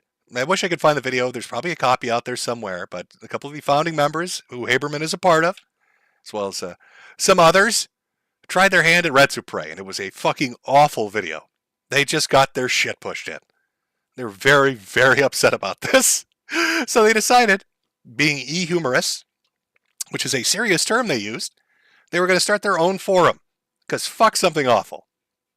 So Hbomber decided to start Metokur Forums, which is a mispronunciation of the word mediocre by some foreigner who didn't like him. So Metokur Forums starts. A bunch of goons show up, and among them is our boy, the Lord of Ops, if you all remember, Hbomber, destroyer of souls, a breaker of worlds, and of course, Hbomber. Hbomber was a friend of his. Jordan and a few others as well. They'll start up the forums. They're all having a great time. They start very, very slowly. They start very slowly. But as time goes on, things get more and more serious. Feelings get hurt. Lawsuits get filed. And there's a little bit of regret going on there. A little bit of regret. So I thought I would read you what I'd like to call Soliloquy of Troll's Remorse by Hbomber. Because a very strange thing started to happen on the Metokur forums. All these people that used to laugh at retards, and we're going to talk about some of the retards they laughed at, like to have fun, like to troll, like to do naughty things. They all got Troll's Remorse. And Troll's Remorse is basically when you're a real asshole to somebody online, or a group of people, or a bunch of different people, and suddenly you start to feel bad about it one day, and decide that the only solution is to become the other extreme of the spectrum. Not to just, adjust yourself and be normal, have a little bit of, normalcy to your life, but just become the most cookie cutter, in this case, lib shit, let's just say, personality you could become. So Hbomber gets very upset after years of running the forum with his fellow goons, Hbomber and everybody else, and decides that he's going to put up a long, long essay about how terrible he was and how sad he feels about this, and it's Troll's Remorse. And this is something that affected him. It affected Jordan, who went on to found another website called Busy Street, which was its own shit show. And of course, it affected Hbomberguy, who after the closure of the forums, suddenly got into being a bread tuber and a lefty. Well, he was always kind of a lefty, to be honest, but got into bread tubing, let's say. So let's take a look at Habe's regret. I've got this queued up here. I hope you're ready. This is what you need to understand, too. I've talked about this before, but it still is remarkable to me. Hbomber was probably one of the only people on the internet that was actually able to scrub almost everything related to this forum off of it. There have always been archives of shit people do online. You know how they say when it's on the internet forever? Untrue. Untrue. I've seen one guy, and one guy only, Hbomber, be able to actually erase the entire fucking thing. I don't know how he did it, but he did. You can go to the Wayback Machine, nothing's there. You can go to archive.is and all the variations of it, nothing's there. Just this final letter. And a few screen caps, and maybe 1 or 2 YouTube videos of somebody scrolling the forum right before it closed, and that's it. He completely fucking erased it. He was so riddled with Troll's Remorse, so fucked up over it, that he completely made it disappear. You might be wondering, what did he do that was so terrible that he would want to erase every vestige of it from the internet? Well, we'll get into that. We'll get into the shenanigans of these boys. But let's take a look at Hbomber. This will be fun to read. This is a former member of Metokur. I can give you some insights into it. This is from Hbomber himself. Prepare. Ooh. Metokur began in late 2008 and fell apart in early 2012. Over the course of 3 years, we managed to do a lot of damage, often to innocent and undeserving people. While we took pride at the time for putting positive spins on our operations, claiming the people we were attacking had it coming, or that they had learned a valuable lesson, it can be safely said now that our actions at the time were indefensible, plain and simple. Founded by me, Haberman, and the elusive Catalyst, the original goal of the organization was to get away from the juvenile trolling under the banner of activism, claiming that our actions would somehow act as a catalyst for some sort of unspecified positive change. As new members were recruited, and with Catalyst quietly leaving at this point, our methods of trolling began to closer resemble targeted harassment, with the primary goal of the site being a forum dedicated to gathering and distributing the personal information of our unfortunate targets. With a YouTube channel dedicated to commentaries over other users, a means of gauging how susceptible a potential target might be to our harassment, a page on our website dedicated to mocking submissions to DeviantArt, another means of seeing how potential targets would react to being provoked, and a growing directory of our target's personal information, we were systematic in our approach to harassment. Furthermore, we were able to manipulate other services such as Encyclopedia Dramatica into serving our efforts, using inside connections to guarantee ourselves favorable front page coverage. So let's take a little break here and just digest that. First off, no. They weren't founded with the principle of operations in mind. They were founded because they got laughed at because the Retropray was shit. And they wanted to do Retropray over other videos. That was the whole gimmick. Films for the Fusiliarians and all the other things that were done on Metokur were basically Retropray of any video that wasn't video games. That's the start of it. I love, 24-hour ops and gay ops come from Haberman. See, he used to have this thing where he would be on the forum and somebody would post something funny about some spaz that they found. So imagine Kiwi Farms or something awful or a 4chan or whatever. And you're reading a thread and you laugh, you have a little guffaw, something funny that you come across. And Haberman would come in and be like, I want them destroyed. You have 24 hours. And that's where 24-hour operations or 24-hour ops came from. Or as we like to refer to it, gay ops. We like to refer to what he did as gay opping. Now, to give you an idea, he also talked about how they had an inside man at Encyclopedia Dramatica. That was LMTE. It was a mod over there. Sysop. Some shit. I don't know. To give you an idea, some of the shenanigans the boys got up to, let me tell you the story of Wolfie661, I think it is. So imagine this. You're a little Jimmy boy. A little Jimmy boy. Let me get a little pudding up here. There we go. You're a little Jimmy. Look at him. That's a little Jimmy boy. I should have put a hat on him. Fuck. So you're a little Jimmy boy. You come on the Metokur forums one day. You're all smiles. Hey, everybody. How's everybody doing? We're going to laugh at some retards today? And then you see a thread that says Wolfie661. You're like, I wonder what that is. You're all innocent, eating some bubble gum or something. I don't know. Got a lollipop. You're a good boy. So you open up the thread. Holy shit. You open up the thread and you see probably the cruelest thing you've ever seen in your life, which, honestly made you laugh quite hard, but it was horrible. So the story of Wolfie, everybody knows what social engineering is. I know everybody talks about hacking and all this shit, but, social engineering of getting information and passwords and private information from just manipulating a target. So Wolfie was he was a little slow in the mind. He had a YouTube channel with a very small audience. I'd never heard of him before I saw the thread. So LMT, who was the Sysop member, he was the guy from Ed that was also a member of Metokur, decided he wanted to fuck with the guy for some reason and came up with the most convoluted thing I've ever seen with probably the cruelest ending I've ever seen. So through months and months of social engineering and manipulation, pretending he's like 19 different accounts, he made like 19 accounts. One was a friend of Wolfie, one was an enemy of Wolfie, one was a friend of the friend and an enemy of the other guy. And he had this whole, all these characters that were interacting with each other daily. And Wolfie became aware of them all. Suddenly he's getting all this attention from 19 people, but they're all him. They're all LMTE. He's just fucking with his head. So finally he's like, Wolfie, as one of the friend accounts. He's like, Wolfie, they've got super hackers. They've got some fucking super hackers working for him, Wolfie. I need your passwords. I need your passwords so I can protect you because I'm your friend. And Wolfie, because he is retarded, does give him the passwords. So LMT gets into all these accounts.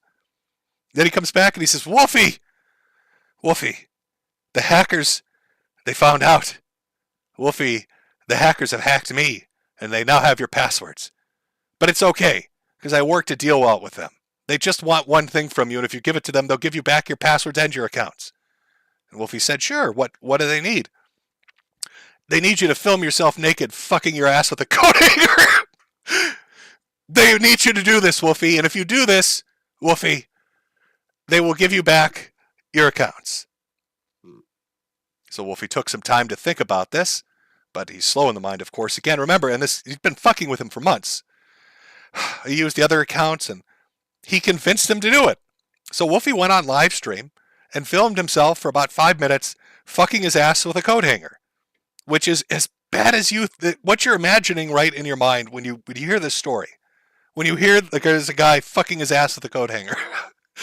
It's as bad as you think. And so he comes back and he says, here's the video.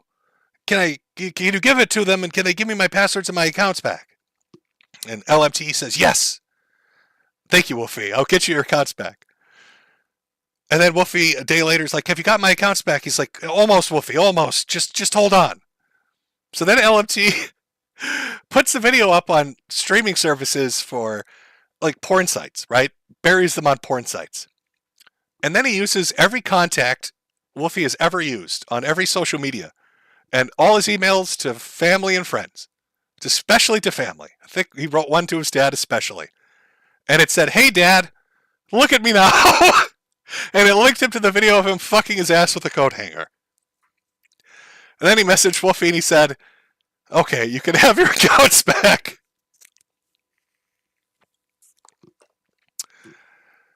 Tragic.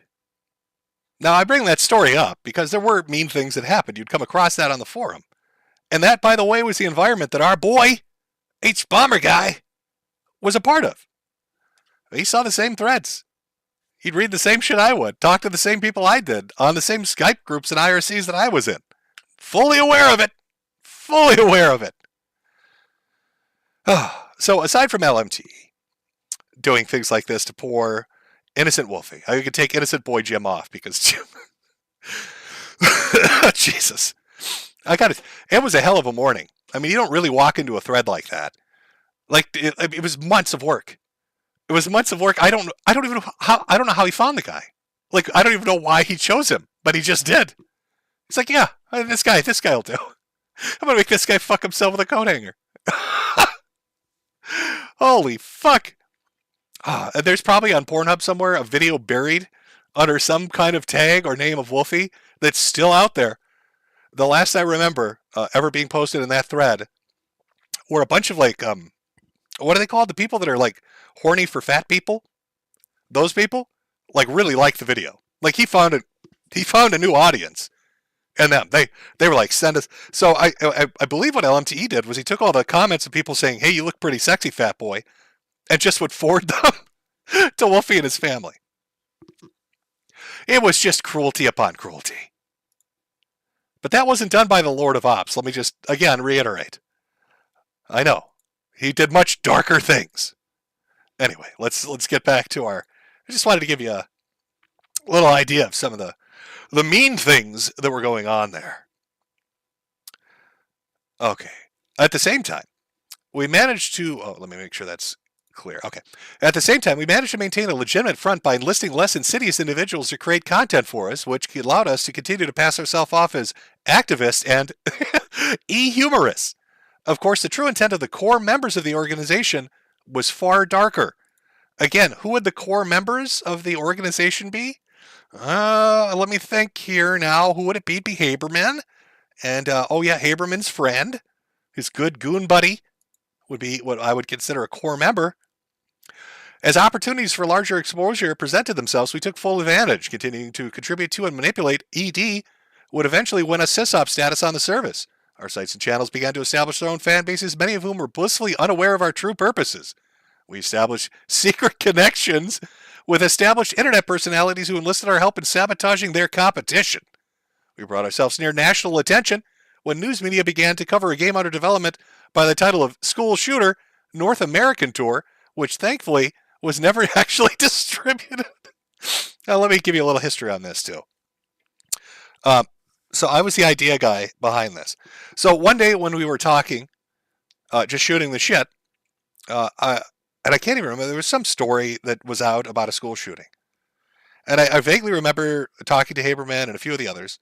I think Nervatel was there and Pocky and a few others. And saying that, wouldn't it be funny if we made a video game that was directly about shooting up a school? And we'd have difficulty modes based on the weapons loadout that all previous school shooters had. And so the Dark Souls version of this, what was that little Asian girl? There's an 8-year-old Asian elementary school girl who used a box cutter in her school. So that would be the hardcore difficulty setting because you're against SWAT and all you've got is a box cutter. But the thing is, none of us can program. None of us know how to do any of that except for one guy.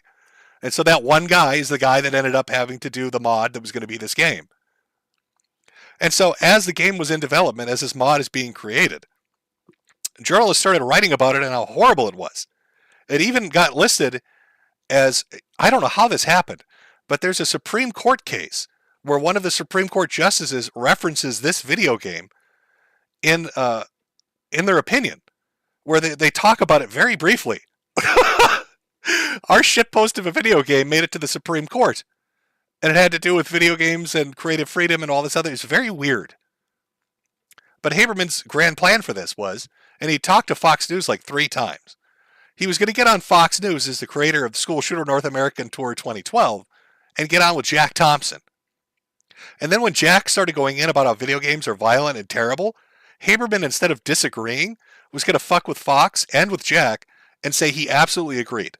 In fact, he made the game specifically to show how evil video games were and that video game players needed to be curtailed. And he was just going to agree nonstop and talk about how terrible games were and how glad he was Fox News and Jack Thompson were there to save the day. That was his master troll op. Took a fun little mod, and that's what he was going to do with it. But of course, we have to continue with Haberman as he gets into the darker forms of things. We played a dangerous game with many of our operations, narrowly avoiding any sort of serious consequences for various serious charges. We blackmailed police officers, impersonated religious officials, intimidated the families of victims, and pushed unstable individuals to the point where they suffered complete breakdowns. It is difficult to ascertain if we were directly responsible for any loss of life, but the unfortunate reality is that we may very well have likely been so. It almost seems petty to say this, but the thought of this will haunt me until the day I die. Now, I bring this up because it's interesting. I know I'm shitposting a bit about Hbomberguy here, but he went after Somerton, he went after other people for plagiarism. Now you got Somerton writing suicide notes, and here Haberman is talking about how he established this forum that did all these dark things, and one of the things that Haberman himself is admitting that they love to do was to push unstable people to the point of complete breakdowns and potentially driving them to suicide. Uh-oh. Harry, have you cited your sources yet? Huh? Stealing kills from Kiwi Farms? I guess the bloodlust never ends. Subpoenas, takedown requests, letters of legal intent, and pleas for friends and families to our victims were all laughed off. We took nothing and no one seriously and rarely faced any immediate consequences for our actions. One of the few measurable blows to Metokur over the course of our run was when we were removed from our seats of power on ED, but not before removing some of the primary benefactors, resulting in the eventual closure of the service itself. Though this was seen as a minor setback to us at the time, in hindsight it was probably one of our few positive contributions as an organization. Behind the scenes, egos from among the core organization clashed with one another, causing many to leave and pursue other projects. There was a palpable sense of paranoia, as those who remained not only feared the traitors, but the others other remaining members of the organization as well. There was no trust between any members of Metokur, and none of us could truly call each other friends. Anyone who made a mistake of revealing any detailed private information was consequently mocked and shamed for it, which I could personally attest to led up to a lot of pent-up stuff. Okay, let me explain this one too, as we're going over the history. So, here's what happened. LMTE, okay, this is a bit of a long backstory, but Encyclopedia Dramatica for a long time existed as a place where you could post pretty much anything you wanted to. All right? And at the time, was it Girl Vinyl, whoever the fuck she was, started taking donations to the website. And there was a group of people that were really just spurgy that gave a lot of money. And because they gave a lot of money, nobody could make fun of them. They were called the Edie Singers. They made cringy videos, they said cringy shit, but they donated lots of money, so they were protected. And this drove Hbomber fucking crazy. He wrote an entire article called Troll Shielding about this very thing. And he and LMTE hated the Edie Singers. In fact, the Internet Aristocrat YouTube channel was originally created just to make a video making fun of them. That's the entire purpose of that channel, was just to shit on them. Eventually, what ends up happening is LMTE, I believe, got stripped of his sysop status. And Hbomber got booted from being able to do edits and anything like that. And they got really mad. So Hbomber worked very hard to try to get the docs of the Edie Singers. And he succeeded. He got their information. And shenanigans began to happen. In fact, somewhere, I believe I talked about this in a previous stream or a video, he talks about how his friend from England, wink wink, helped harass the shit out of the Edie Singers. Well, the Edie Singers, somehow, through the use of a private investigator or somebody else, found Hbomber's personal information.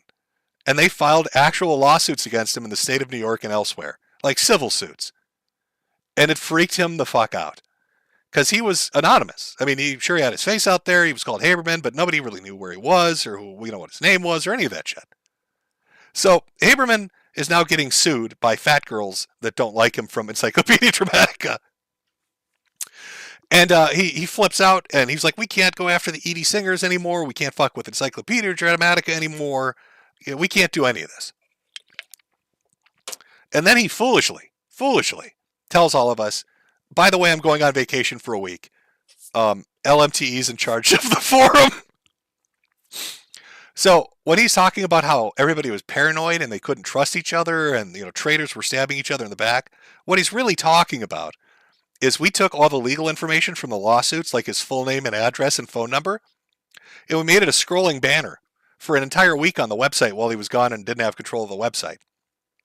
So all the victims he talks about, all the people he would fuck with and make fun of, suddenly show up to the website's front page, and there it is, Hbomber's real name, and his address, and his phone number, with a message that said, fucking call me, I dare you, or come visit me, coward, shit like that. He was not really happy about that, chat. He was actually quite fucking angry in regards to that little prank. I believe LFT even tried to do like this replacement function, where any letter you would type would just print out personal information. So like if you try to type out hello, H, E, L, and O would all like put out like his name, his number, his fucking address. But it like broke the website, so he stopped doing that. So Hbomber shows back up after his vacation, and fuck was he mad. Oh boy was he mad. Remember, again, little innocent Jimmy boy, okay, lollipops and gumdrops and shit, gets the blame because I'm the idea guy. He was like, oh, it wasn't me, it was fucking Jim thought that would be funny. I did think that was funny, by the way. I wish I could claim it was because I had matured enough at that point and wanted to move on, but it had more to do with the simple fact that the times had changed. Social media was quickly evolving, people were becoming less concerned about their personal information being made private, and our old tactics were having less impact on a new generation of netizens. Rather than growing to recognize the error of our ways, by that point in time, we'd simply grown tired. And so Metokur died not with a bang, or even so much as a whimper, but instead quietly overnight without warning or notice.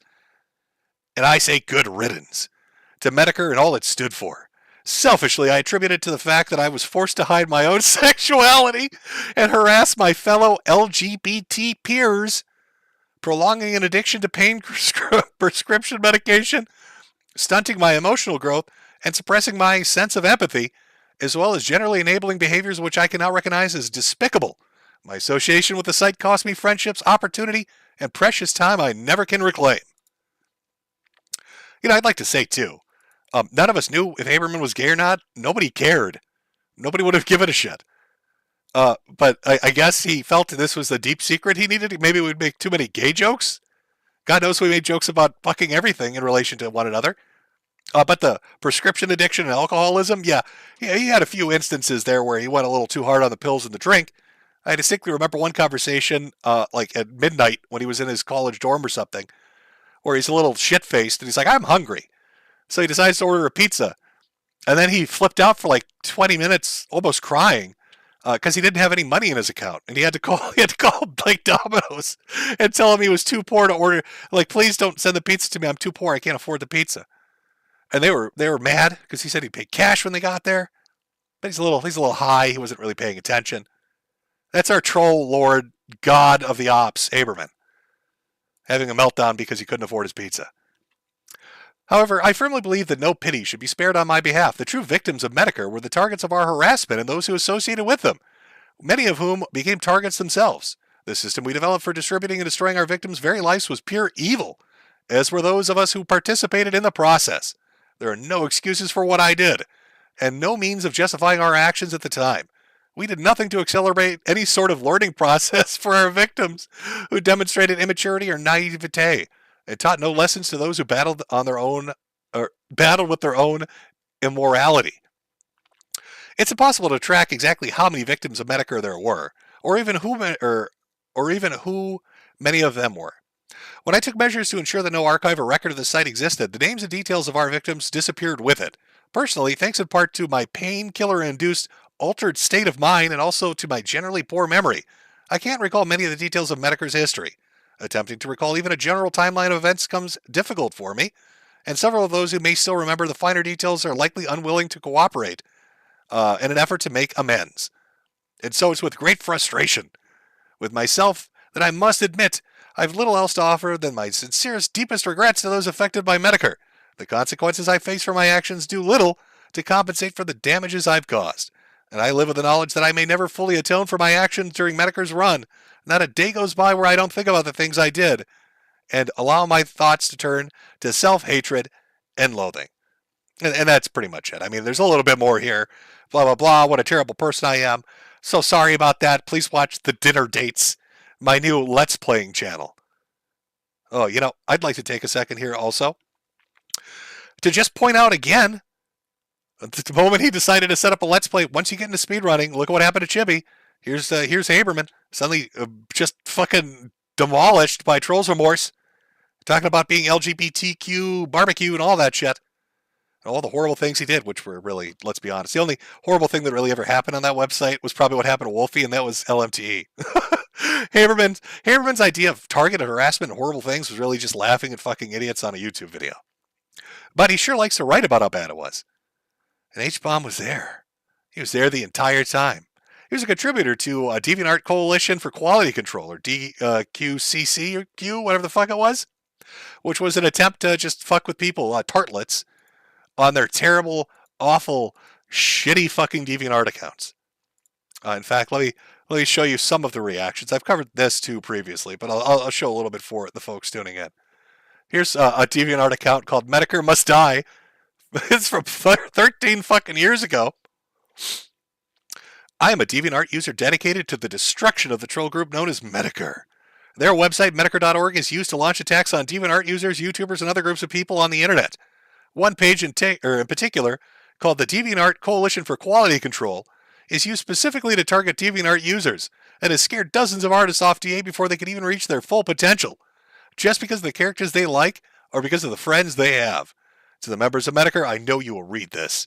Your days of ruining others' lives are over. I'm coming for you. I know the tactics you use, and I will use them against you. Personal quote, overall pretty bad. 0 out of 5 stars. I believe this is the one that started the petition. There's a petition. There was a petition to get rid of, let me pull this up. Get Metokur off the internet. 308 signatures. Metokur got Nintendo Advocate and Miss Nintendo Advocate off of YouTube, and I want Metokur to die. Sign the petition if you want. Metokur films for the Fusilarians and DJ MTP off the fucking internet. Didn't really go very far. Nintendo Advocate, by the way, was the guy that did the video about beans for Christmas and how much he hated his Mexican neighbors. He's right up there with Matt Pat's Photos, who was a guy that had a foot fetish and a thing for fat ladies and would insert himself into game shows from like the 1970s. He made thousands of videos of him, like he'd overlay himself, he'd use a green screen and put himself into game shows. Thousands of them. Insane amounts of them. I still don't fully fucking understand what was going on in his mind. but he was very dedicated to this. And so that's sort of the story of Hbomberguy. And a little bit about Hbomberguy. I bring this up because I know the Summerton thing is going around, and I'm sure Summerton's probably not dead. He probably is just being an attention whore. But on the off chance that he offed himself, it's a little spooky. Has some parallels to what Hbomberguy was saying. I don't buy this trolls remorse shit. I think it's a overreaction, usually to hide the shit that you've done in the past, to try to sweep it under the rug.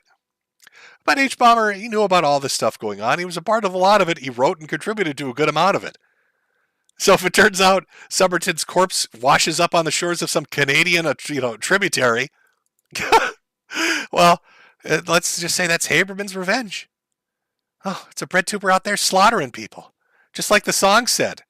He hungers for new souls, chat. He desires new souls. It's terrible.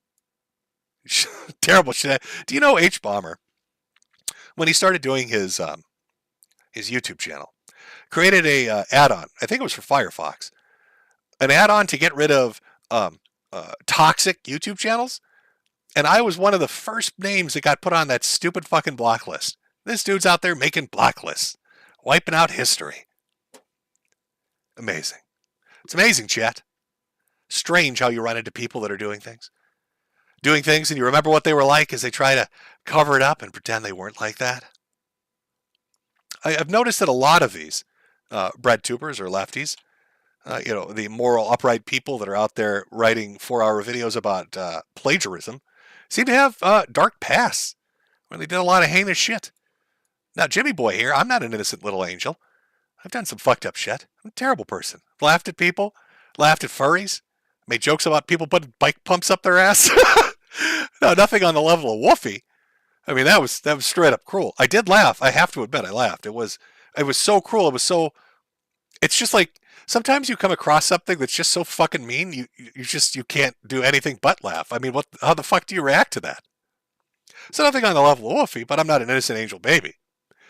But it's strange to me that the people that try to portray themselves as that generally aren't. Usually they've got some really fucked up shit in the closet. Now, how deep that goes, I couldn't tell you. It's not like Hbomber was out there demanding people be beheaded. But he sure was familiar with what was going on. And he had that goon mindset of let's fuck with everybody on the internet.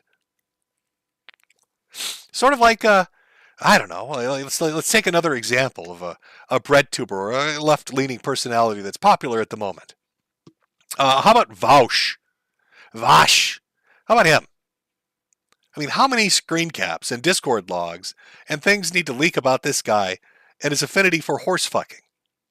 And not just horse fucking, but young girls. Now, I've heard his defense. I've seen it put forth by his fan base and himself.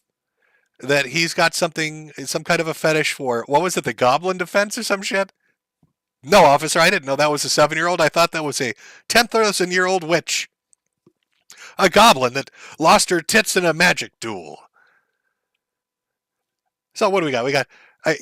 Even if you go back a couple of years, there are Discord caps of Vaush that got leaked where he talks about wanting a girl who was retarded.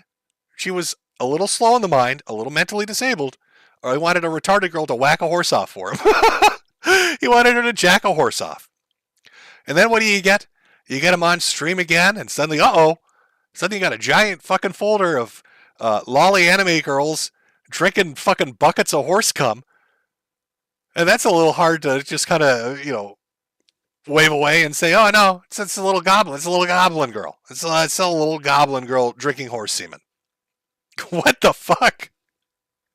Bro, come on. Let's be real here.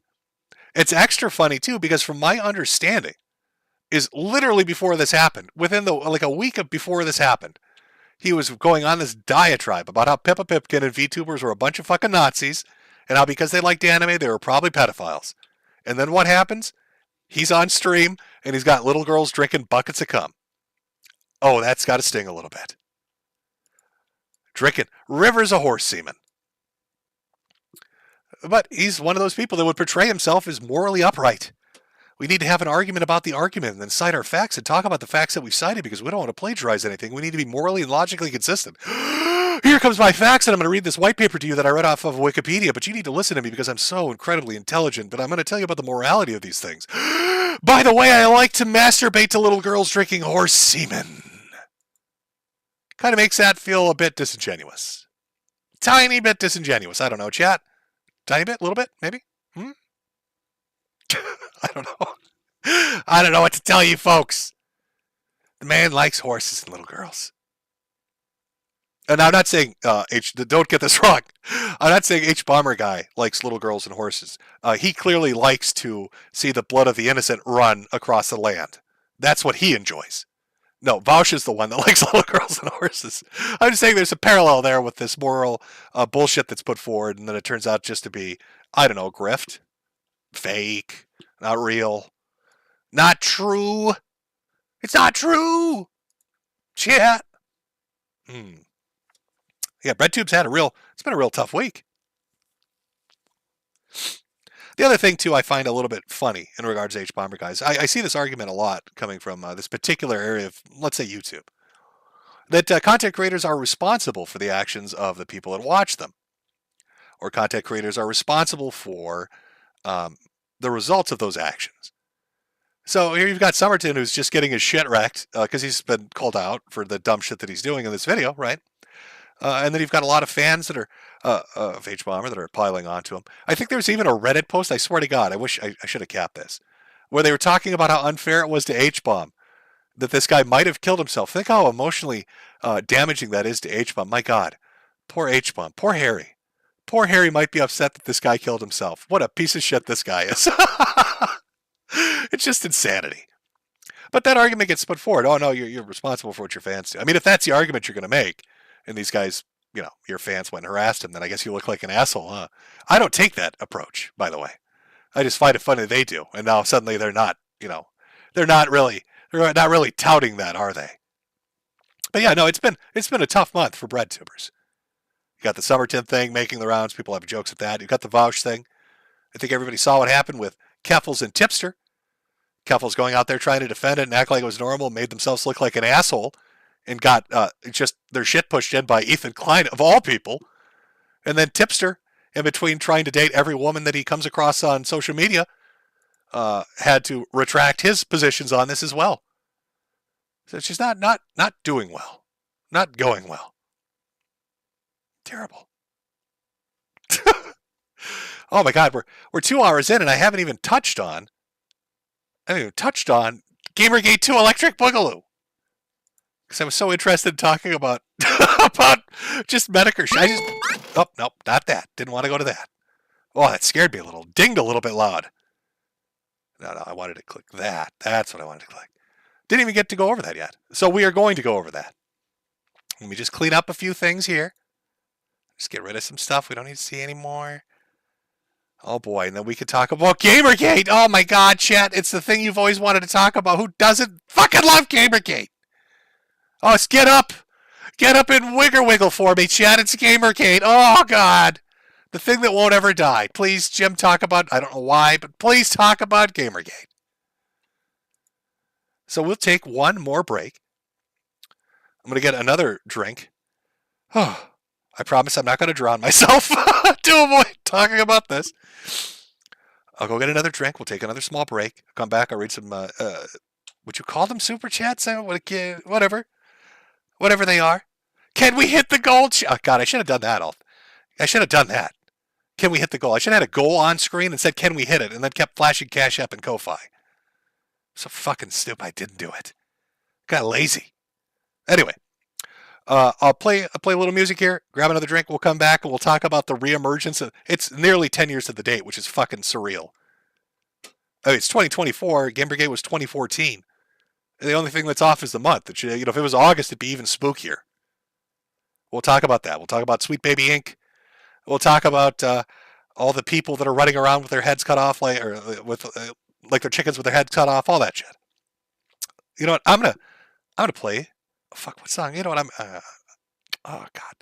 Do I want the H-bomb style? Hey, no. You know what? I'm going to play the merch song because I'm a little shilling whore. So I'm going to play the merch song. We'll be back. Quick break. And then we'll continue on with GG2 Electric Boogaloo.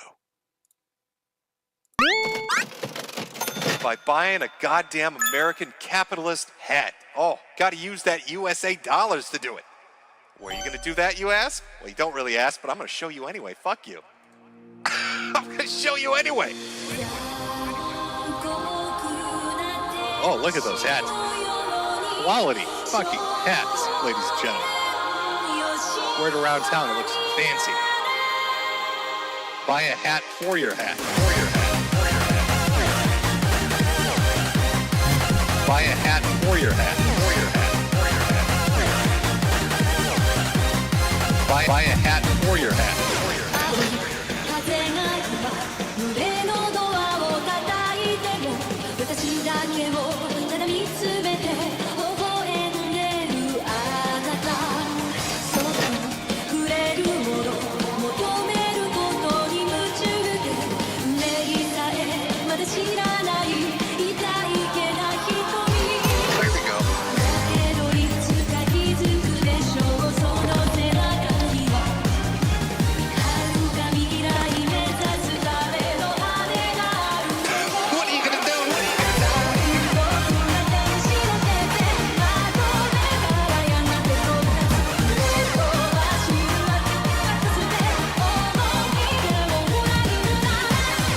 Look at those hats. Quality fucking hats, ladies and gentlemen. Buy a hat for your hat. Buy a hat for your hat. Wear it around town, it looks fancy. Buy a hat for your hat. When I'm sad, pay me. It's the only cure, really. When you're very sad, you need to pay me money. You gotta buy my fucking hats. Alright, that's the only way you're gonna teach these communists their fucking place. These lemon-loving motherfuckers. It's by buying a goddamn American capitalist hat. Oh, gotta use that USA dollars to do it. Buy a hat for your hat. Quality fucking hats, ladies and gentlemen. Buy a hat for your hat. Wear it around town, it looks fancy. Buy a hat for your hat.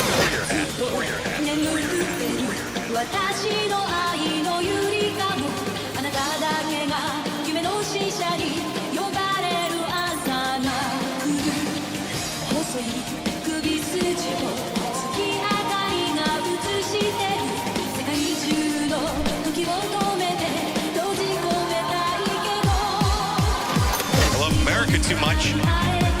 Love the red, white, and blue. Love my apple pie and baseball.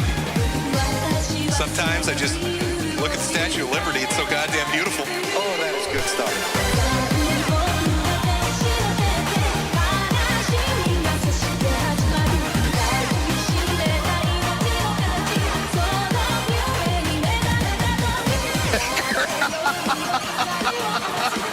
You know what?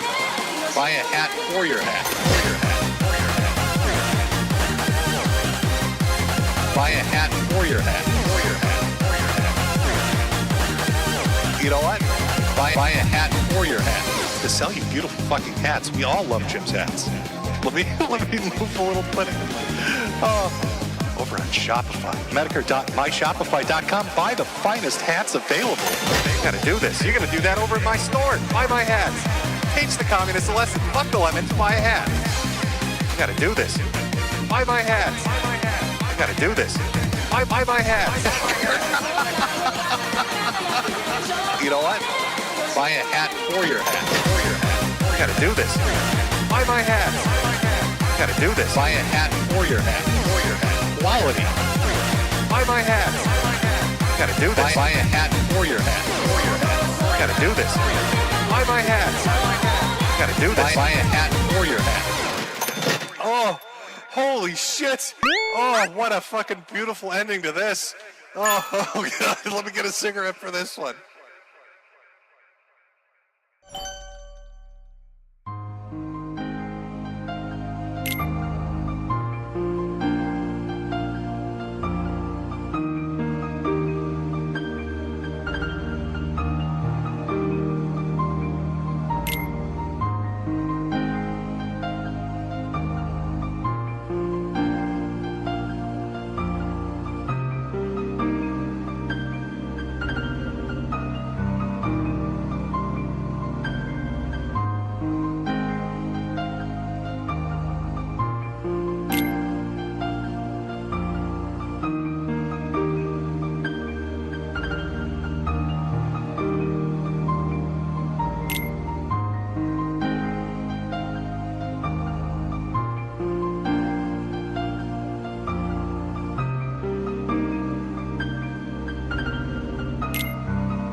Okay.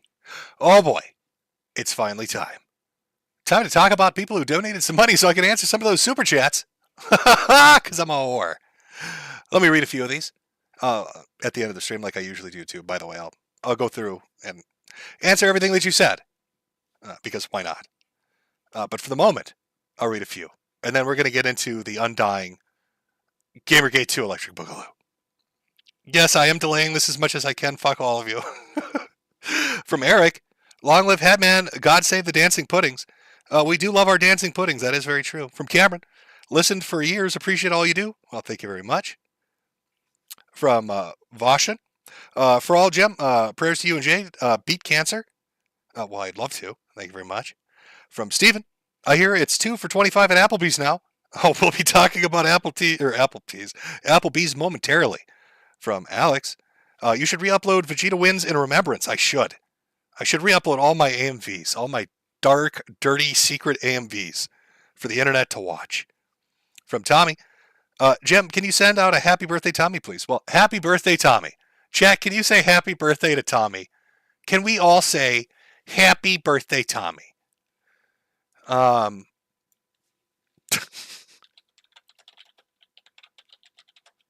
on.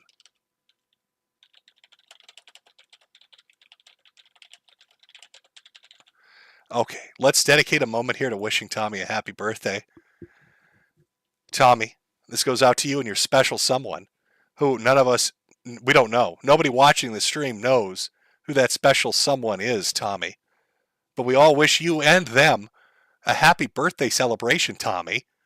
It's like everybody in chat saying TTD, which I think stands for totally tubular dudes. I think that's what that means. Probably something like that. Something like that. Happy birthday. I'd sing for you, but I don't have a singer's voice. But happy, look at that. Everybody in chat saying happy birthday, Tommy. We're all wishing you that happy birthday. It's $5 well spent. From Shanna. Chibi was on the flight log to Epstein Island. Probably. From Cape Rubin. Thanks for the years of laughs, Jim. Okay. Glad I could help. And then finally from Eric. Long live Hatman. Oh, I've read that one. Okay. That was from Cash App. I'll read a couple on Ko-Fi. And then we'll get into the Gamergate. Because, of course, we will. So hold on one sec. Let me load this up. A few details so I can do this. From Metalbit. Hey, Jim. Thanks for all the years of content. What do you think of the people who made similar content to what you made? They're called Gym Walkers. YouTube is just a unending churning bowl of shit that's recycled by everybody. With barely anything original. Nothing I did was original, so anybody doing anything that I did, I can't complain about. It's just generally laughing at audacious things and silly people. You can't really call that unique, can you? It's having a giggle at the crazy shit on the internet. I'd find it flattering. Gym Walkers. They love the content so much they want to emulate it. Fantastic. You know, I've seen this very strange stance from content creators of varying kinds. Doesn't matter. Lefty, righty, none of that shit matters. That seem to want to take a hostile mentality with their audience, which is weird to me. First off, I don't. Why would you? Like you're creating something, you're putting it out, you're hoping people enjoy it, and then they like it. Why would you get mad about that? And if they like it enough to want to emulate it, why would you get mad about that? But I never saw the point of turning on your audience. That just seems stupid. Just seems stupid and unappreciated. I appreciate all of you. Look how many fucking hats you people have bought. I'll tell you, dying ain't cheap. So those hats definitely fucking helped. And if I were some cranky asshole that treated you all like shit, I doubt you would have bought a hat or watched any of the videos I've ever made. I'd probably have like a YouTube channel with 3 views full of nothing but Vegeta AMV videos because I never moved beyond that. Because I was a dick to everybody. So to answer your question, I find it flattering. Metal Bit. I find it just flattering. From Johnny, want to say fuck you to Sweet Baby or failed Canadian tax-funded company Co-op. Check out I Want to Hug the Gator on Steam and the Kotaku disapproved bad faith game Snoot Game at snootgame.xyz. I've never heard of either of those, but I can check them out. From Hatless Harry. I don't know why he'd be hatless. This might be a long shot, but will you happen to know where a fellow could get himself a nice hat or two? Well, I hear potentially over at Metokur.myshopify.com. Let me read a couple more here, and then we will get into the... I'll stop cock teasing you. I'll get into the fucking Gamergate shit. Corey K, glad to see you streaming again. Hope you feel better soon, and thanks for the help. Should I buy a hat for my hat? Obviously, you should. And finally... Oh, no, went back to Corey there for a second. Hold on. It's a little finicky getting this to work. I'm not used to any of this shit. CNJ, my head is too big for most hats, but I did buy a beanie before they were discontinued. Keep fighting the good fight. Yeah, I'm not sure what was up with that. For whatever. Oh, I can take this down. I think Tommy. I think you got his money's worth. Happy birthday, buddy. There we go. What was I going to say? Oh yeah, I'm not sure why. So the company that provided the beanies just decided we're not doing it anymore. So I don't know. It's all made in some like Chinese sweatshop. I don't know. Maybe they switched to something else, like lead infused mugs. I don't know. Nothing says good drinking water like lead. But yeah, the beanies are gone. They're gone. I don't know if they're ever coming back. They gave us no information. If you got one, I'm glad you did. Because I think there was like just a short amount of stock between anybody that was using it for any kind of design, and it's gone. Poof, it's gone. Like that South Park clip. But okay, let's get into the Sweet Baby Ink stuff. Here's what I understand it to be. And then chat, you can yell at me because I'm misinformed because I haven't been paying attention. Does that sound good? Are we good on that? I've got a couple articles pulled up, a few clips pulled up. I think we're good. Let me get rid of this. Okay, there we go. So it's my understanding that some gamer that wanted to get all these horrors out of video games decided to create a Steam group that brought focus and attention onto a narrative constructing company, narrative crafting company called Sweet Baby Incorporated. Now, if you were to go look at this Steam group right now, it's fucking ridiculous. Sweet Baby Ink Detected has roughly 228,932 members, probably more, with a sole purpose being dedicated to tracking games that have involvement in their development with Sweet Baby Incorporated. Now, you might be asking yourself, why would anybody care? Steam is probably like one of the last vestiges of where you can go and say shit, honestly. Now, I know that they've given more mod tools and creative powers to game developers and publishers. Back in the day, you could say whatever you wanted. Now they've kind of curtailed it a bit. And you can find yourself temporarily banned from saying things on certain game forums or, creating threads or leaving comments or even fucking reviews. But still, for the most part, Steam is pretty fucking based when it comes to letting you say what you want to do, creating your own little groups, or even doing this curator thing where you can create your own following where people can come by and see what the fuck's going on. So somebody out there creates Sweet Baby Ink Detected, and it talks about this company. And it talks about this company that works with video game developers. So what do? What is their mission in the video game sphere? Well, they talk about DEI or DIE? Whatever the fuck it is. Diversity, equity, and inclusion. So these are fun buzzwords. I'm sure you've heard them before. There is a massive push by larger companies than Sweet Baby that, they essentially pay you to do it. Talk about companies like BlackRock and others, Larry Fink and all these people. That you need a certain amount of people of a certain variation working for you or in your products or in your advertising or in your marketing. And if you do that, you get rewarded. And Sweet Baby is kind of like a small version of that. They're a video game centered version of that, larger ESG shit. So they come into a company and they say, hey, your video game doesn't have enough black lesbians in wheelchairs. Hey, your game doesn't have enough transsexuals. Hey, your video game doesn't have enough gay men in it. You need to really think about that. Or, hey, more than that, it's not just your game, but it's your company. Your company doesn't have enough of that. You need to hire more women, more minorities, more sexually different people, because that's part of diversity, equity, and inclusion. We have these guidelines. You need to hit them. We're going to help you construct your narratives. It's all out of double talk, really, in regards to what they're doing, but it's forcing diversity for diversity's sake on companies and on their creations. That's my understanding of what they do. That's my understanding of the whole purpose of what they do. And they probably make a fucking lot of money doing it. Because what's better than getting a rubber stamped approval and showing everybody how compliant you are with this shit when you're developing some kind of a product. I don't think anybody's blind to the fact that over the last 5 years, every video game company that exists, whether they're the big console manufacturers like Sony and Microsoft and Nintendo, or they're a third-party giant like a Capcom or formerly a Bethesda, or even some of the small and middling people, have been really jumping in on the whole idea of corporate diversity, equity, and inclusion. Every time there's a special day on the calendar, they're out there with a rainbow flag. They're setting up funding for development in relation to projects about minorities. I believe after the BLM stuff and the Floyd riots in the 2020, Sony in particular, I think, did like a giant, God, am I remembering this right? They did like a giant fund where they gave like $25 million to develop black video games or some stupid thing like that. And it was really that vague too. It was just like, here's $25 million for black people. Please don't get angry at us for any reason whatsoever. Look, we've got a transsexual flag. Look, we're the good guys. So they're out there doing that. You've got a company rubber stamping everything doing this.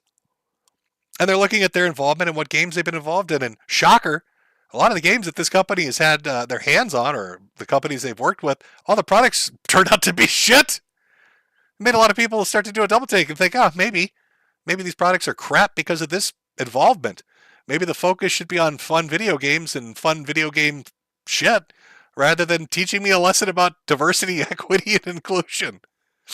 So anyway, to sum up this story, they make this curator page, the Steam group, and this sets off a firestorm. The company gets upset.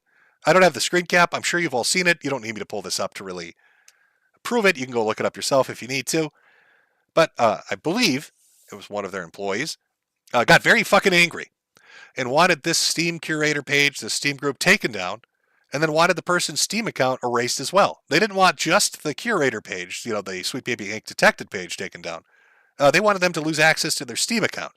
They wanted them punished by losing access to all their video games for daring to say, this is pretty stupid. And it's not even like what they said. I mean, fuck, wasn't that South Park episode, Make Everything Black and Lame, or Gay and Lame, or whatever it was? Where they go to like an alternate dimension where everybody's like a black woman or a Latina. That South Park episode came out like a month ago.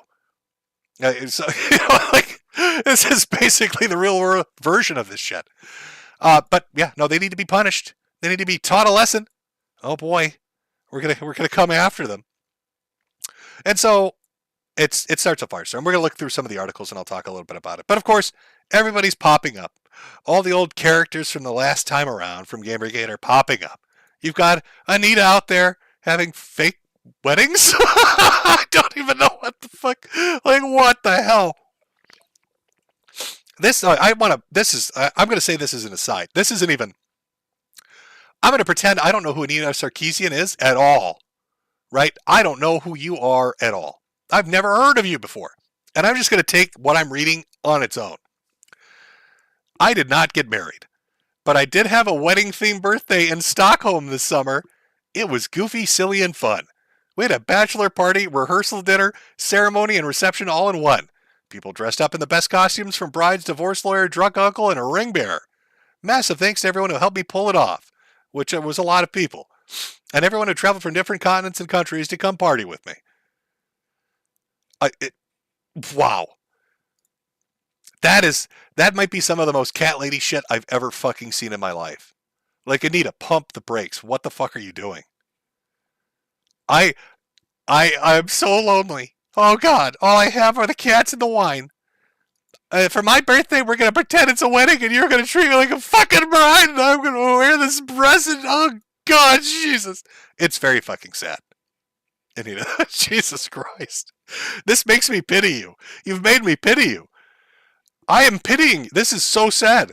I hope it's like an edit. I hope somebody out there is being funny and clever, and this is like a fucking edit. Because that's the saddest shit I've ever read. In fact, we should introduce Anita Sarkeesian to fucking Mersh. Like, the amount of cat energy I'm getting off of this, those two are like a match made in heaven. They could sit together in that lonely apartment, green screening cat videos till the sun goes fucking dark. And all the heat energy of the universe disappears. Female cop doggo wedding bride. course, you got Sargoon out there. Here he's making the rounds. He's popping on a couple of podcasts talking about GG a little bit. Or maybe. You hear what I don't know, chat. What do you think? Can we make this happen? Is it time to mend fences a little bit, chat? Is it time to make this happen? Are we going to go for it? Anita, I don't think you've even read Locke. Now put the ring on, you silly bitch. I think that, come on. That's a power couple. Come on. It's time. It's time to make it happen. Having little babies at Applebee's. Yeah, I haven't really seen, to be honest, I haven't seen Sargon's take on this. I don't actually know what he said about it. All I remember is what he previously said. So let's go to the audio. Let's go to the tape. Jamie, can you pull up that tape of Sargon talking about Trump? What you're building up to sure sounds dumb, but okay, I guess I can admit I'm wrong. If you've got a better angle, let's hear it. Yeah, I do. You ready? Yeah. Yep. Yeah, we are. Yeah? I reckon we can get Donald Trump to defend Gamergate. Yeah, so that was the last time. That's a brilliant idea. What if we got Donald Trump to talk about Gamergate? Brilliant. Fantastic. It was amazing. Clearly the way to win over everyone. It might happen. This might finally be the time. It might finally be the time to get Trump to talk about it. So, guy creates a curator list talking about this company's involvement. Company employee or somebody connected to the company starts running their mouth, wanting to get them dealt with. This, of course, Streisand's this into more people talking about it, which, of course, they can smell it in the water. Games journalists decide that they need to start writing articles about it. Talking about, I'll show you a few selected articles here. Let me pull up, let's start with Kotaku here. Of course, why wouldn't we? Sweet Baby Inc. doesn't do what some gamers think it does. One company isn't forcing diversity into all your favorite video games. Oh my god. Can you fucking disgusting little piggy gamers understand that? We're not forcing anything. Let me just show you what not forcing things looks like. Just for the fun of it here. Oh, I know it was here somewhere. God, shit.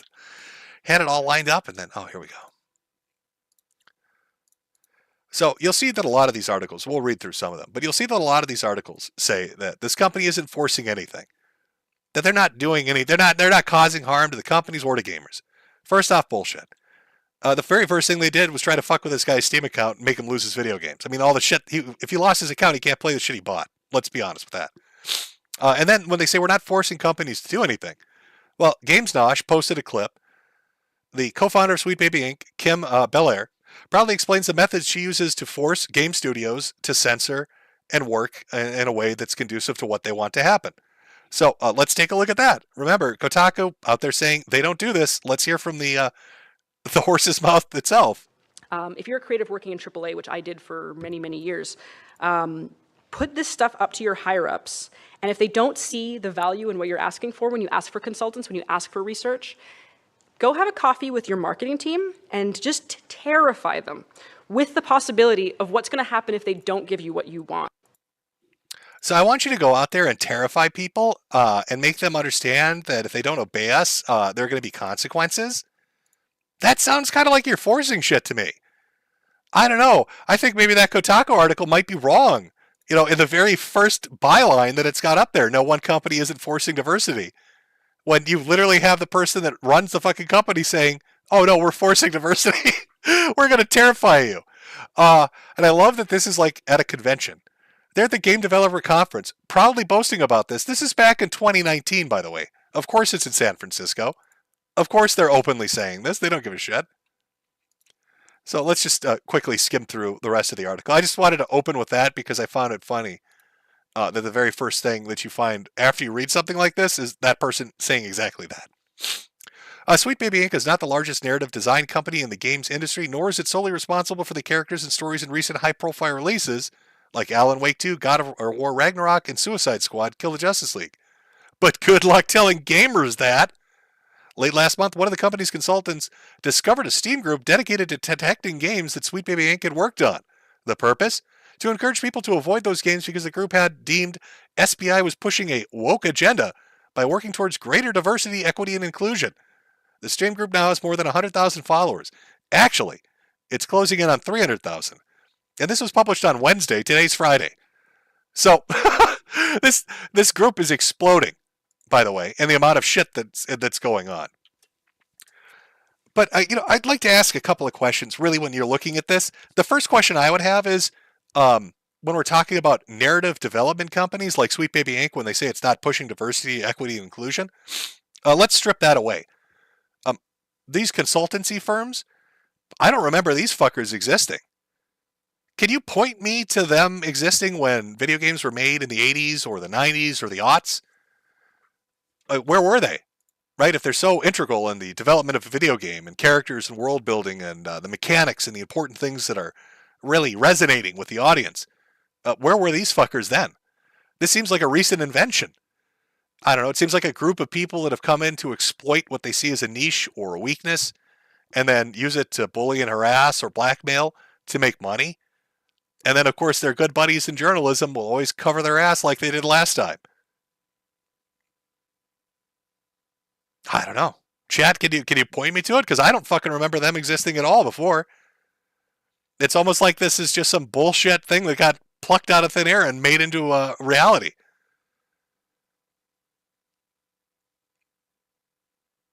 I keep looking at chat. Nobody's pointing me to any of these companies that previously existed. Of course, then it goes in to talk about bad actors. It talks about how gamers are shit. We always love how gamers are shit here, folks. It talks about how they misunderstand. They don't understand. They're not forcing diversity. It's just happening naturally. Can you believe they printed this? I'll just show you so you know I'm not making it up. Sweet Baby Inc. isn't forcing diversity. It's happening naturally. Naturally. Put this stuff up to your higher ups. Naturally. And if they don't see the value in what you're asking for when you ask for consultants, when you ask for research, go have a coffee with your marketing team and just terrify them with the possibility of what's going to happen if they don't give you what you want. Yes, that's so natural. It's so organic. My God, did you feel how organic that was, chat? Oh, that's organic.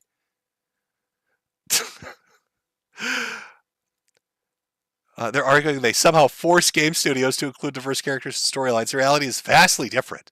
It's a narrative design company, meaning most of its work is focused on writing story and dialogues. Oh, so that's why all the stories and dialogues are shit. I need you to make this story and dialogue, but it can only be spoken by a black lesbian lady. But I'm not forcing you to put a black lesbian lady in it. I'm just saying that you need to put this dialogue in there that is spoken by a black lesbian lady. Oh, I see how it works. I see how it works. That's sneaky. Aren't you sneaky?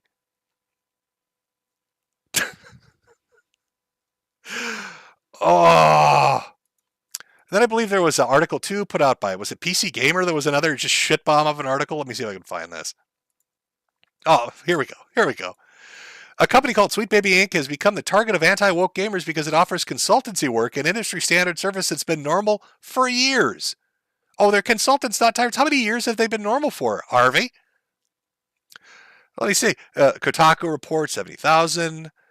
Let's see. Other words. Sci-fi, climate change. This is all great. No, just tell me how long this has been the standard. Oh, work is a complete non-event. Okay, fantastic. Let's see. It starts with a dev team and idea. This is all great in there. Yep, this is fantastic. Vague, but fantastic. Obvious. It's really weird. It's just standard, he told me, but where is it standard again, Harvey? Because just point me to when this happened in the 80s and the 90s. I don't see. Picking a fight doesn't matter. Oh, no, look, I don't see it anywhere in your fucking article. All I want you to do, Harvey Randall, please do this. Just show me these companies existing anywhere in the year 1980s, 1990s, the double aughts, or fuck, even the 2010s. Just show it to me. Show me how normal and standard it is, right? Because it's normal, standard business practice. Clearly, it's there. It's so obvious. So obvious you can show me, right?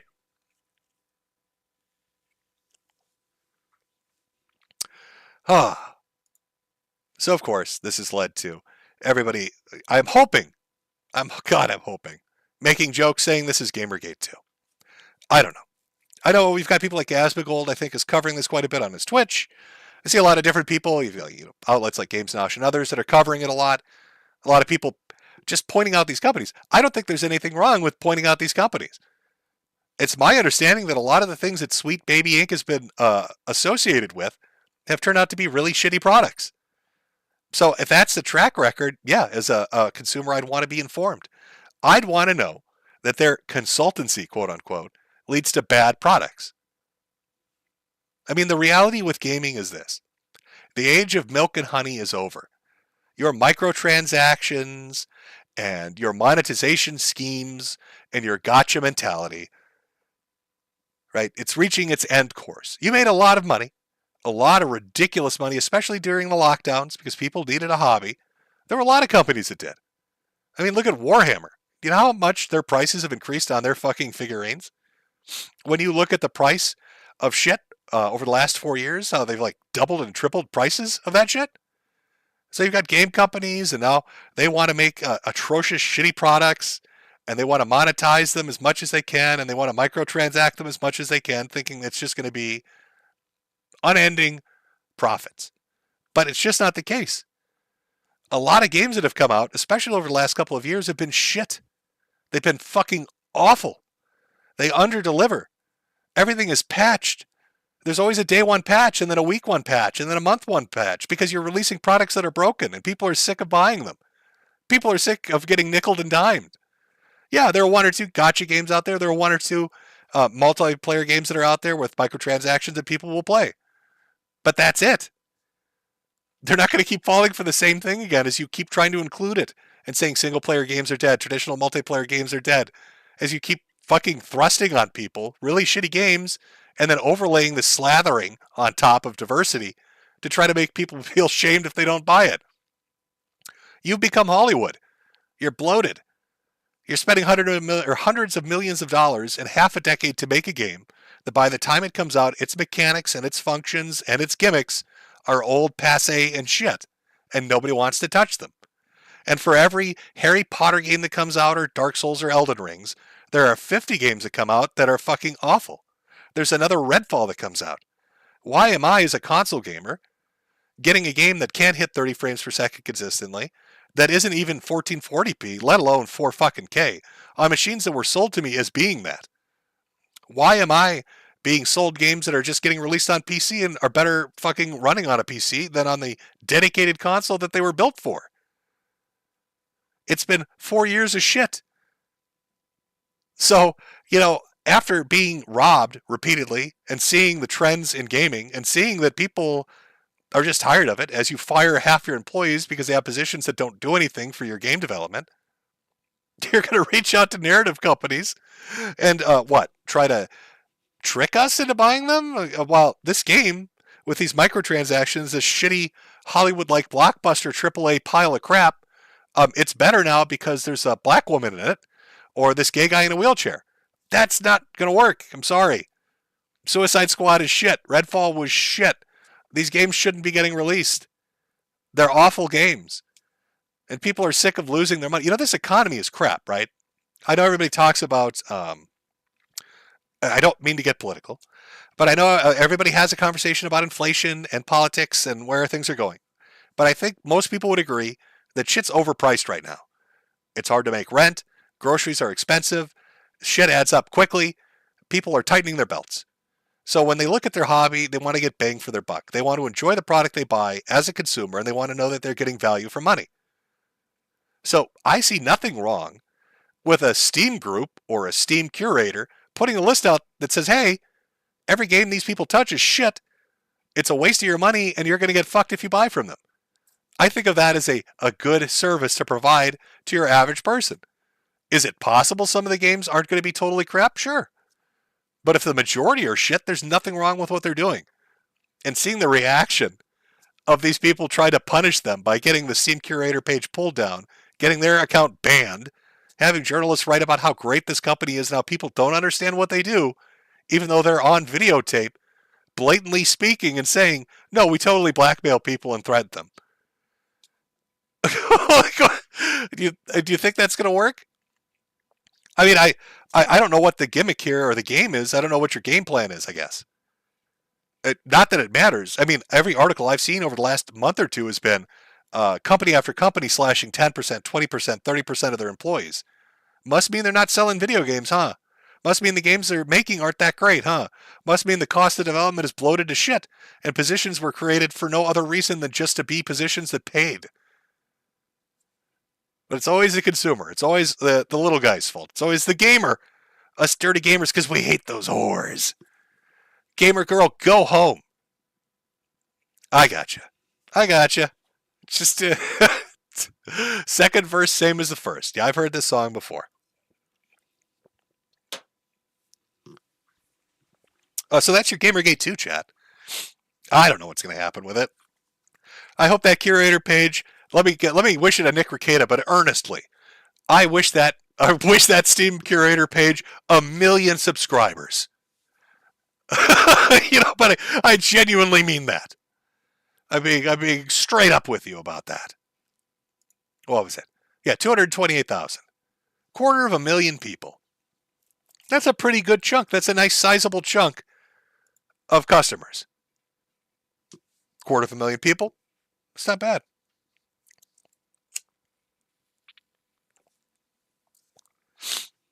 Trying to get the guy's fucking Steam account banned. What the fuck?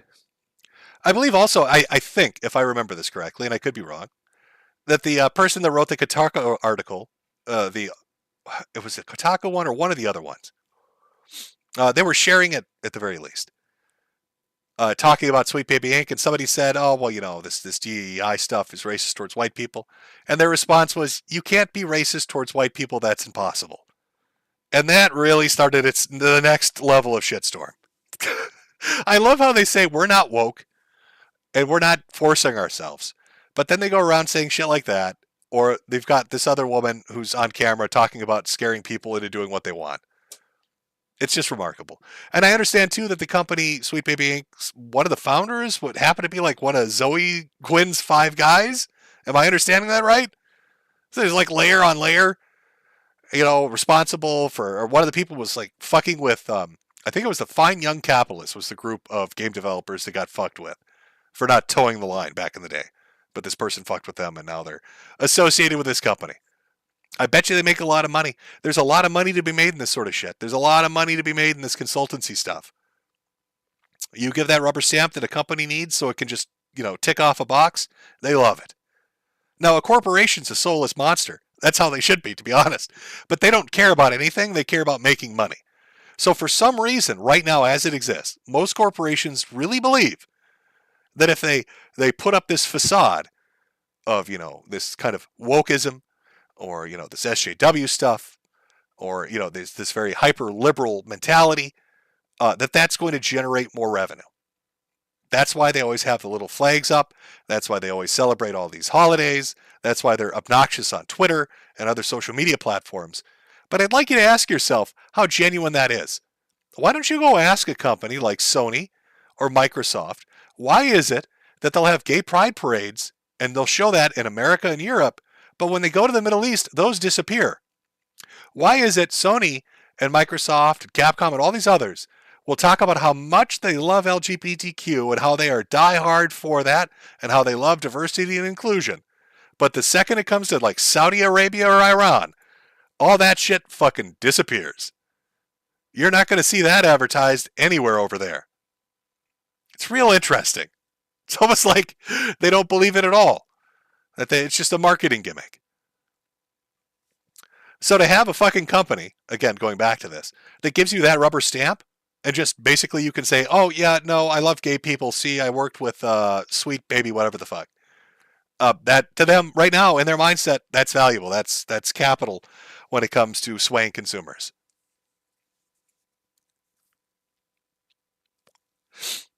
In fact, I would like to make that a challenge. For any of the people out there, pass this idea along for me, chat, because I'm not going to get involved in any of this shit. Well, why don't we make that a challenge?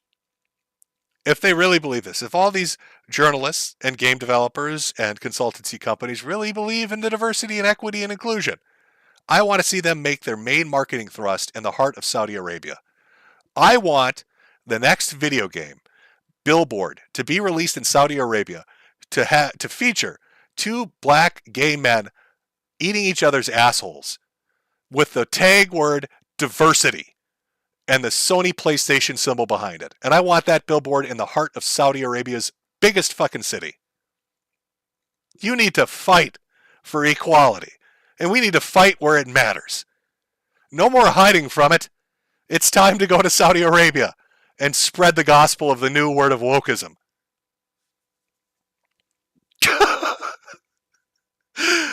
Yeah, and a gay flag too. I saw somebody chant gay. Just two black guys just going to town on each other like it's lunch. It's beautiful. There's nothing wrong with it. Live your best life. That's what the billboard should say. Live your best life, Sony PlayStation. Black guys eating each other's assholes. Welcome to Saudi Arabia. And maybe you have Kratos in the background, giving a thumbs up. Right? And Lara Croft giving a peace sign. But she doesn't have big tits because big tits are sexist and that's terrible. So she's flat-chested. Maybe Vosh will like her. He'll think it's a goblin girl. So we've got a flat-chested Lara Croft giving a peace symbol. And you got Kratos giving a thumbs up. And two black guys just eating shit out of each other's asses. Living their best life, Sony PlayStation. Welcome to Saudi Arabia. Should be right at the fucking airport. First thing you see when you come to Saudi Arabia. These billboards should line the road to Ramadan. Okay? The whole Middle East. When you go on your religious Islamic pilgrimage, you should see nothing but video game ads about gay sex. Prove to me that you really are committed to it. And I want Sweet Baby Inc. on the ground in those places, convincing people. Sweet Baby Inc. should be sent to every mosque in the Middle East to explain to them why homosexual sex is the best thing ever, and why they need to play video games to understand that. So respectful, and so respectful of the culture.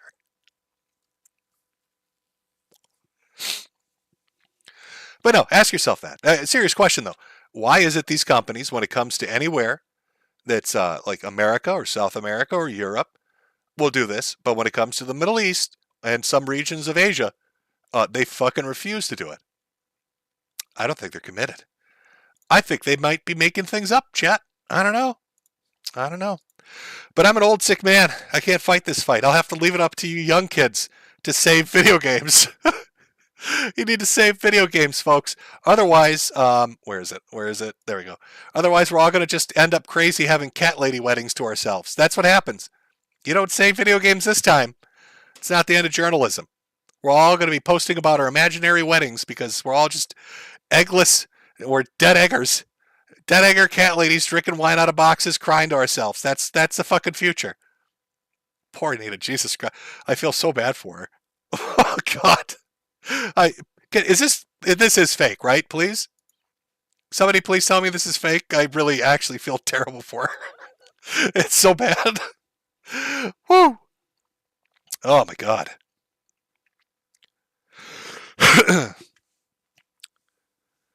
But no, it seems pretty cut and dry to me. That's my take on it. People had asked. I figured I'd cover it. I know it's everywhere.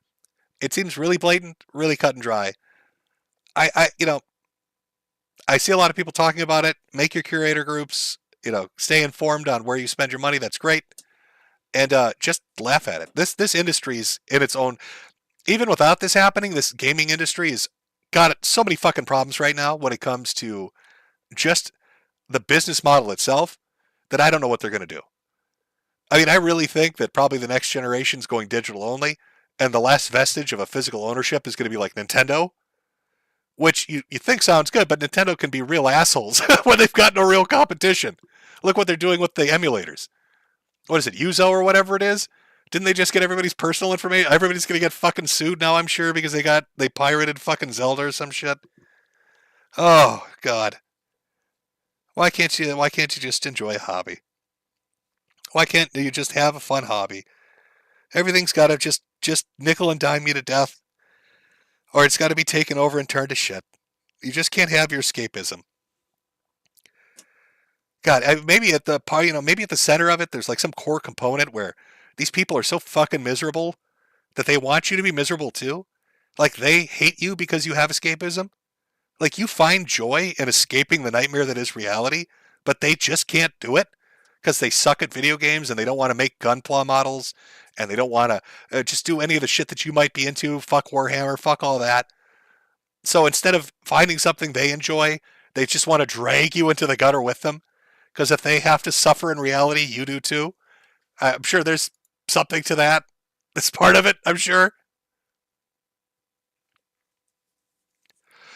Oh, what are you going to do?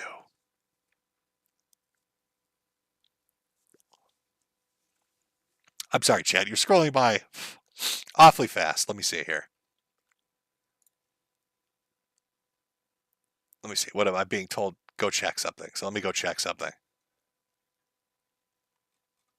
Oh my god, but everything's slow as shit, so nothing's loading up, of course.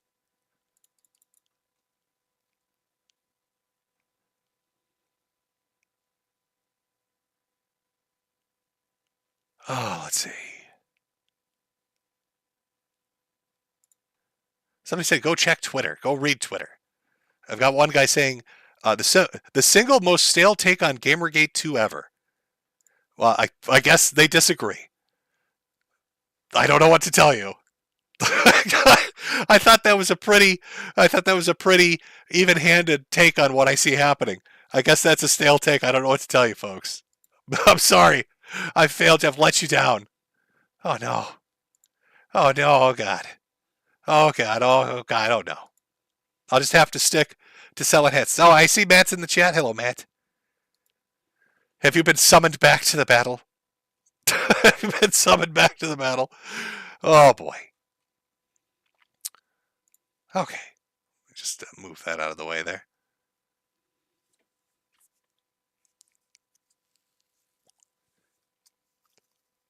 Sorry, I'm just cleaning up my little area, making sure I didn't miss any articles.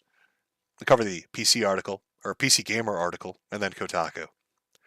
Anyway, there's my take. You got my take. See, it's not all doom and gloom. It's not all piss and vinegar either. It's just what I saw happen, what I suspect will continue to happen. I just find it really fucking amusing that they're trying to present this as they're not forcing anybody, and then you literally have video of them forcing people to do shit. Maybe huddle up and try better. Try a little better next time. I don't know what to tell you. It's pretty terrible.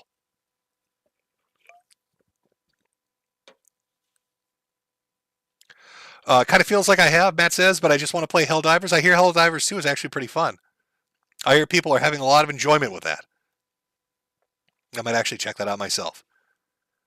To have a game you can just play where you just load it up and go shoot shit.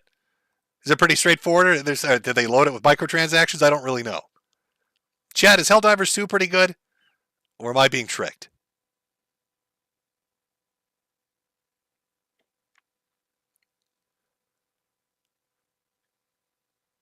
Helldivers is fun, somebody said. It is now. A good game. For Super Earth, I like that cheesy sort of sci-fi shit. I really like Earth Defense Force. So if it's got that kind of vibe, I know it's not the same gameplay, but if it has that vibe to it, where it's very tongue-in-cheek kind of shit, I enjoy that.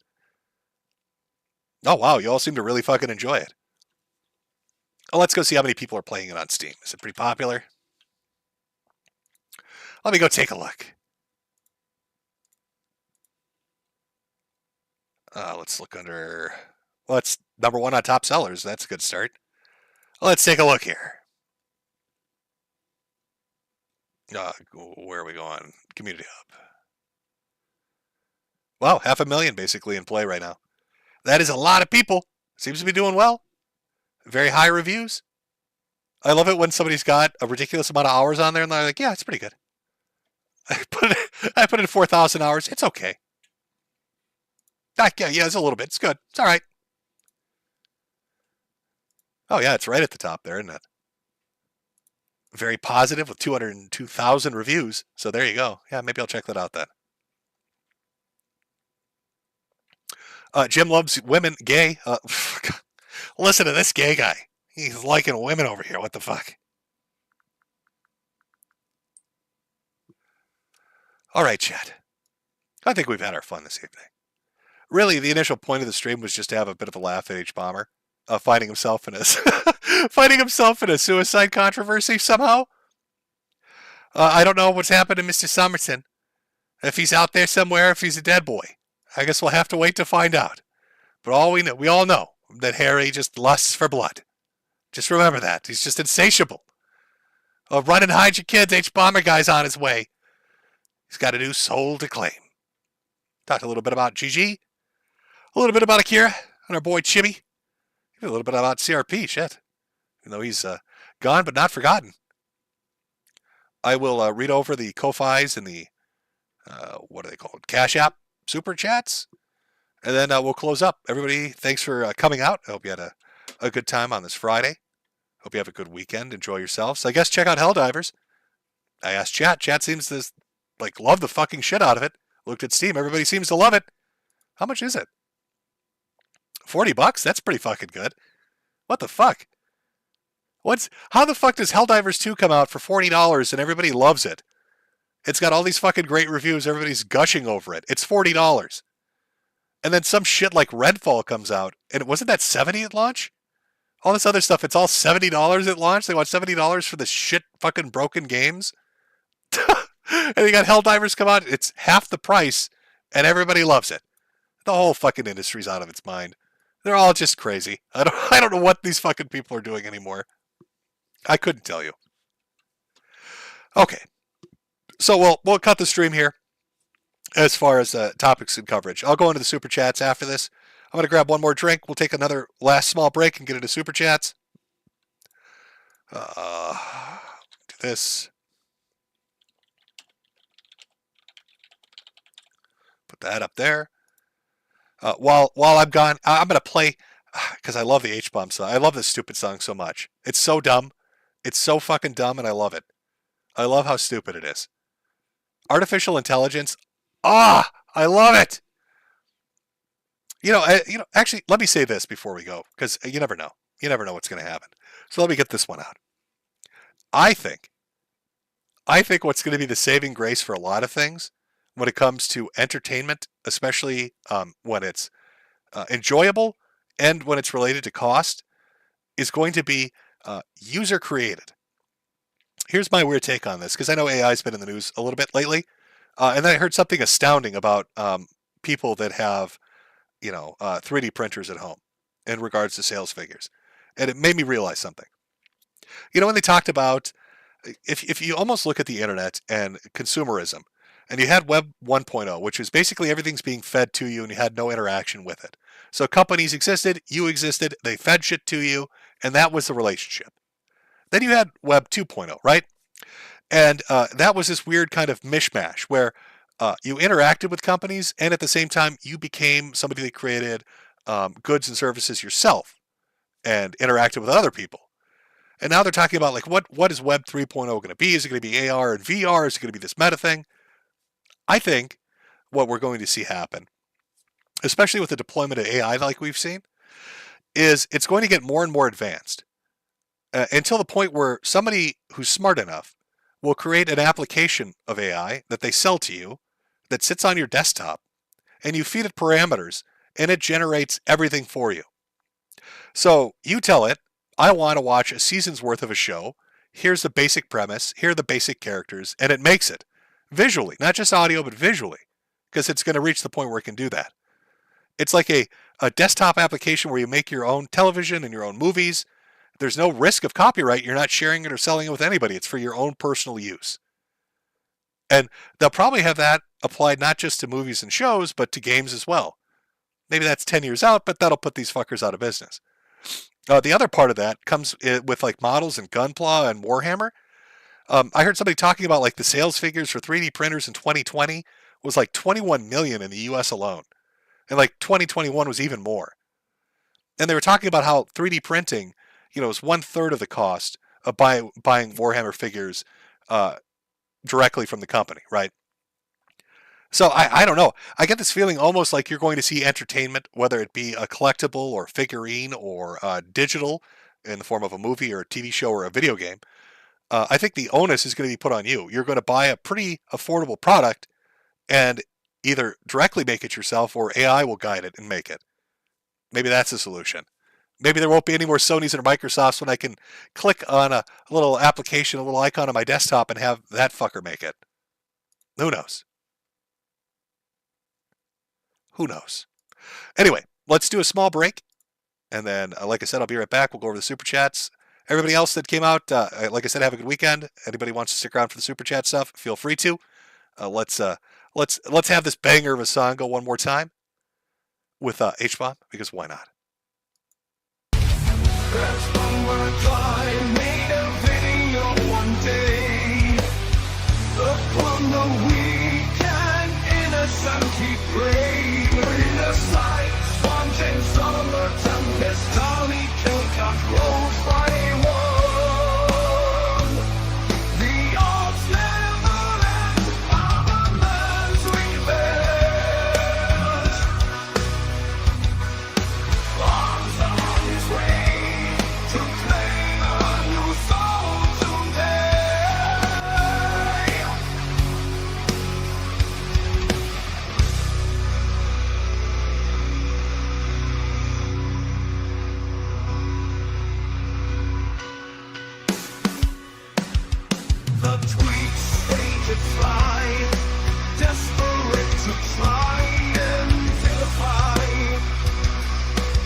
Okay.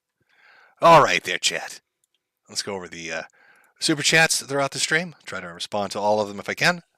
Hopefully I don't miss any. I'll do my due diligence, do my best here. If I reread some here, you'll have to forgive me. Just give me 1 second to get everything.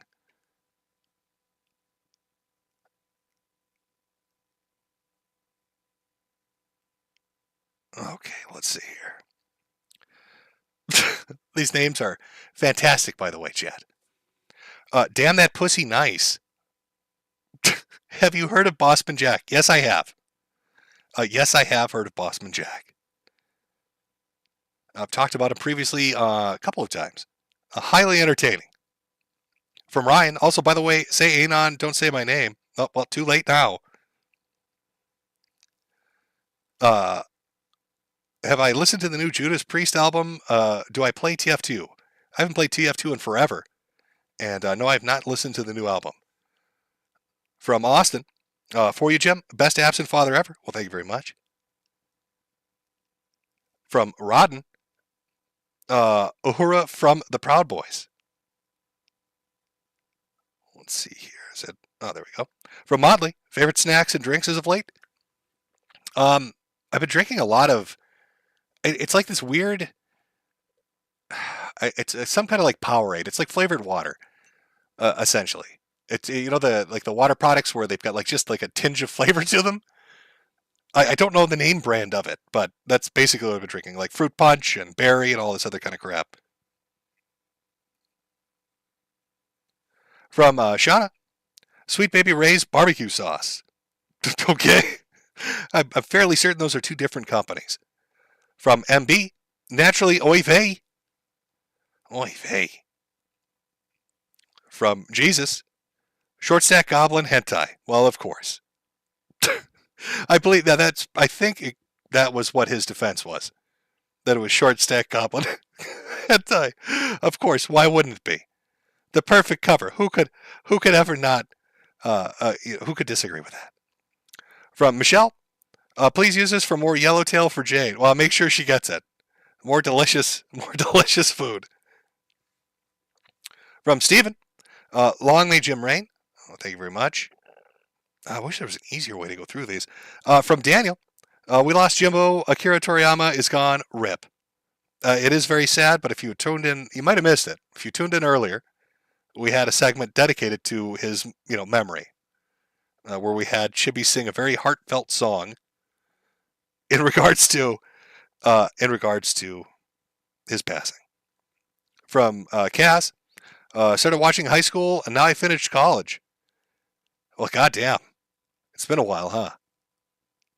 What did you major in? Did you pick a good field? Are you going to go out there and make that money? Hopefully you pick something that's not going to... Hopefully you're not going to work at Sweet Baby Inc. as a narrative consultant. I have a feeling that job's probably not the most secure right now. From CAD, Computer CV, have you ever thought to write a memoir? I highly doubt anybody would want to read a memoir of a person that makes fun of people that put bike pumps up their ass. What would you even call that? From Michaela, bought the Time to Eat shirt. Here's a tip. Thank you very much. What would I name a memoir? I don't even know. From Reed, Jim, do you want to come over to my house and play? I don't know. I'd have to pack up all my Gundams. Bring them over. From Adan, what's the minimum, Jim? First time donating. Anything's appreciated. Thank you very much. Beggars can't be choosers. From Max, here's another $1. Do the X-Files voice, Piggy. I don't even think there wasn't an X-Files. Oh, you're talking about the one with the succubus one? That's more of a happenstance of a mic and me doing a shitty voice. I can't recreate that on this. From Shiana, do you follow any YouTubers? Are you asking me what I watch? Sure, I can tell you some of the names of the people that I watch. Let me tell you the channels that I watch. Okay, I'm going to pull up like a random selection. So I like reading. I like listening to a lot of audiobooks and creepypasta shit and analog horror, just like longer form stuff. There's actually a channel called Anomaly that I just subscribed to recently. It's like 4.anomaly_. that has a ton of these on there. Some of like, really short, 5 minutes. Some are like an hour or so long. Really good shit. Really enjoyed that. Let's see what else. What else have I been listening to? It's like true crime shit. I'll listen to a lot of that. I'm trying to like give you good examples. So like true crime stuff would be Explore with Us. Let's see what else. Dreading. Documenting Evil. I also like watching like a lot of the cop shit. Texas Law Encounter. What is his name? Donut Operator, I think is the name of the channel. Stuff like Lighthouse Horror. Dr. Creepins. It just anything that's like long form or has crazy shit in it or is an audiobook, that kind of stuff. That's usually what I watch. I don't know if you mean like, do I follow them personally? No, I watch their stuff though. I'm subscribed to their channels. If you're looking for like more specific than that, I wouldn't know. I'm subscribed to like 200 different things, and they're all in the vein of that. If you have a good recommendation, I'll listen.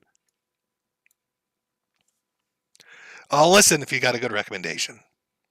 I like to be able to put something on and just listen to it for hours. So that's personally why I like audiobooks. But I found that a lot of audiobooks that get put up get copyright struck right away, which kind of sucks because I would go out and buy them to listen to them. But the problem usually ends up being that they don't put the real name in the description. So you get invested. You're listening for like an hour or two. It gets pulled down. You're like, well, fuck, I'll go buy it. But then you can't find it. I've had that happen like 2 or 3 times. It drives me crazy. From Kanani, I'm probably saying it wrong. Plans for next stream or just as the health allows? Just as the health allows. I've moved my way through the medical system to the point now where I am, what the fuck is it even called? I'm essentially research medicine has been where I've been directed. But that takes me filling out forms and having doctors write notes because it's this long fucking thing to do. But there's one place that works with Mayo. There's another place in Cleveland and one in Massachusetts. But I've got to fill out all the shit to go to them. So it's as health allows. You do what you can. From David, just started a new job. Thanks for all the laughs. Well, I'm glad you enjoyed yourself. Just make sure to hide your cat and stay away from Hbomber. He's out for blood.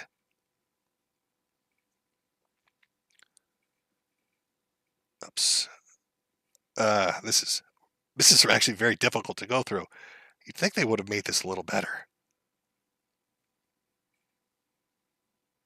Okay, that was the X-File voice one. Is there a better way to sort this? Probably not. Okay, Epstein flight logs. I think I've actually read through all of these. All right, I'm on the Cash App one trying to read through these. Forgive me, chat. It's an old man with technology. He doesn't understand how it works. Okay, yeah, back to the beginning. I did read these earlier, along with Batman, God Save the Dancing Puddings from Eric. All right, let me jump over to Ko-Fi here, because these are a little better organized and easier to read. Okay, view details, which I hate that they do that. I don't know why they don't just do it full to begin with. From a Brown, CBR, do you have a P.O. box so I can send a copy of Xenotype Silver Edition Monger, and will you fight Yellow Flash 2 and Tekken? No, I don't use a P.O. box, and if you've seen me play Tekken, there's no fighting involved. There's just me being beaten silly, because I'm fucking awful at fighting games. I do enjoy them, though. I do enjoy them, but I just always get my ass kicked. From Mr. Dick Delicious, great name. You should ask Matt Charbro about his new breadtuber grift and hanging out with Vaush. Oh, Matt, please, tell me you're not hanging out with Vaush. He's going to try to make you ride a horse. Matt, are you still in chat? Please, Matt. Stay away from Vaush. If he ever invites you out to the ranch, run. If he ever says to you, do you want to go horseback riding with me? It's going to end badly. He's going to want you to dress up like a 10,000-year-old wizard girl, and it's going to end in tears and a really sore ass. Just don't do it, buddy. Run for the fucking hills. From Rectum Poster, I'm currently bleeding from my rectum and it's coming out like a faucet. I'm crying as we speak and haven't moved from the toilet for over an hour now. Can you help me, Jim? Or ask Jade. Please help me. I'm going to pull a hemorrhoid. This is unreal. I'm crying. I believe the best medical advice for that is to rub salt directly into it. I'm pretty sure, Rectal Man, that's the solution. Anytime you've got a gaping wound on your ass, that you should take salt and directly rub it in. I believe that's what we need to do. From Vicious, hey Jim, thanks for the laughs. Have you seen a big? I thought that said Big Bang Theory for a second. Have you seen Bang Brave, Bang Braven? The show is funny as fuck. No, I have not. I have not seen that. I seriously thought you were asking me about Big Bang Theory for a minute. Have you heard of Bill Jensen, Jim? Here's a funny video of him. I'll check it out later. No, I don't believe I have heard of him, but I'll check it out. Maybe I have. It's one of those things where you come across so much shit at one point that you don't remember half of it. From Come and Piss, another fantastic name. Discovered you through Keno Casino. Love your stuff. Keep it up, Cancer AIDS Man. Well, thank you very much. It's an interesting name. From Augie Nicholas Diorio RFC. Howdy, Jim. First time donating. Thanks to them, too, in the title. Can you tell Augie to fucking stream? This kid thinks he can actually not stream for months, and you were still here streaming, owning this nerd. Well, Augie, apparently, they want you to get out there and stream. From Swass. Until next time, Medicare. From Spitmeister. Base Jim making all the monies tonight. Bye, Helldivers 2. Yeah, everybody seems to think it's really good. Fantastic Moist, just wanted to thank you for the years of entertainment. Recently got a chick's number. Oh, there's more to this one.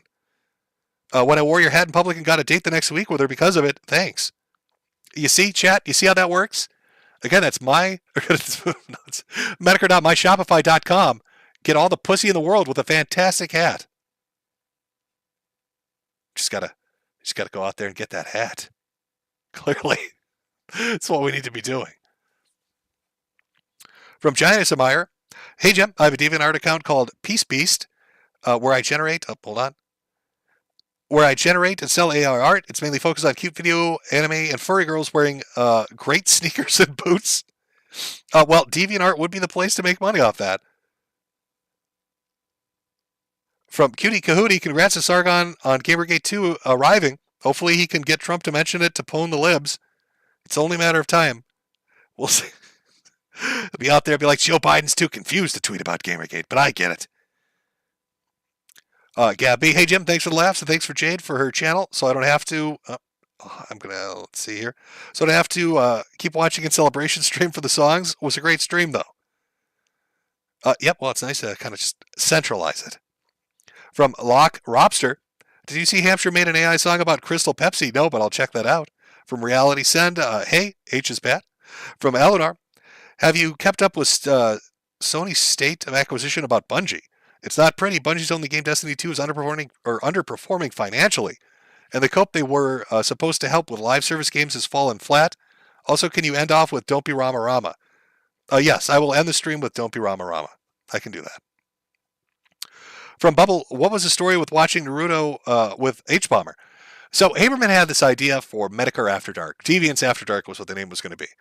And so the whole premise of the show, again, remember the whole founding of Metokur was about Retsupre. So everything was kind of Retsupre focused.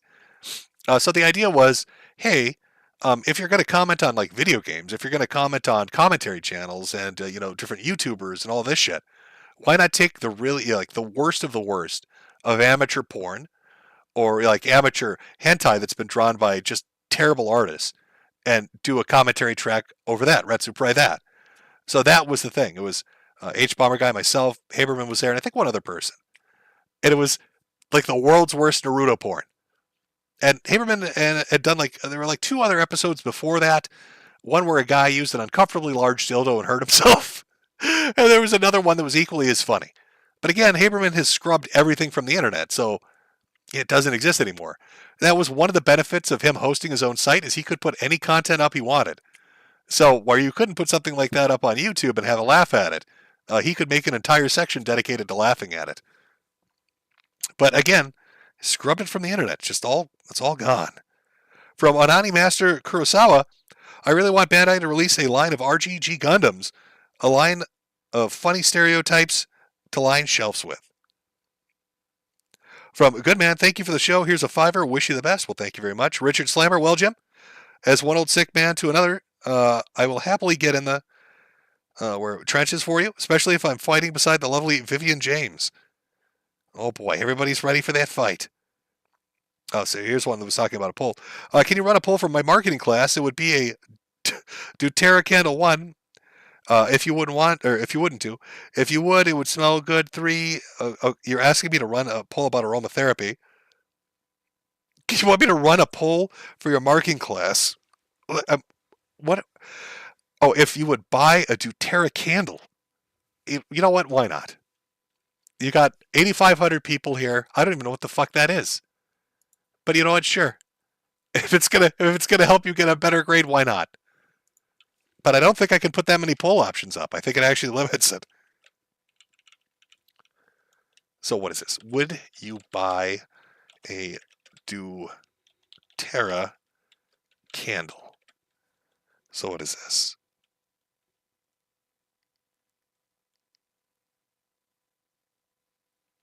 So no, I won't. Yes, I would. Let's see what other options we have here.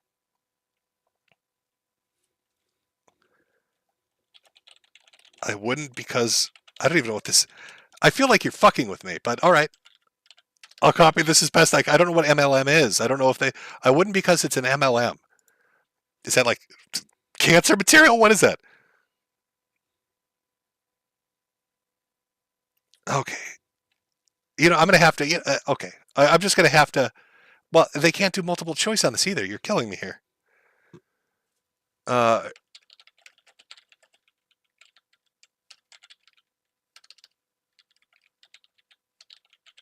Okay, there you go. That's the best I could do. No, I wouldn't. Yes, I would. I wouldn't because it's MLM. Yes, I would because it's aromatherapy.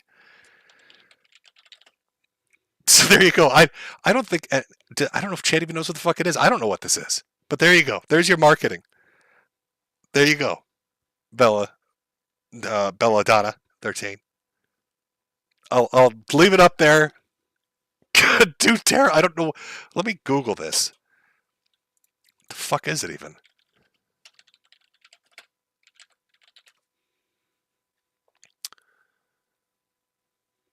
Oh, okay. Essential oil scented candle DIY.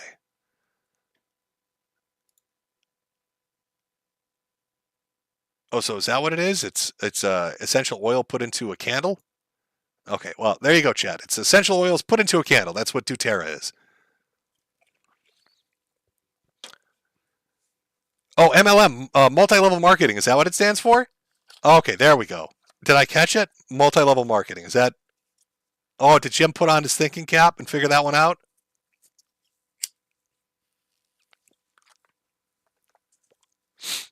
So what are you hitting right? You've got 15% that said yes, they would, out of roughly, let's say, 1,000 votes.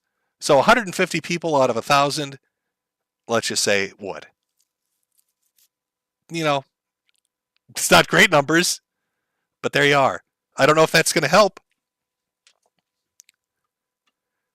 You're missing like 8 of the options you wanted on it, but I'll let it run for a minute while I read through some other things. I've never heard of doTERRA before.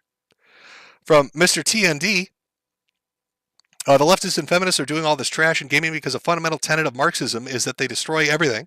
Somehow this utopia will just happen and will just work. That would explain the entirety of leftist politics. From Fake F4K3, congratulations, Miss Sarkeesian. The manager reserved the least sticky table, for I do apologize. The 2 for 20 doesn't apply to your party of 20 cats. That's just sad.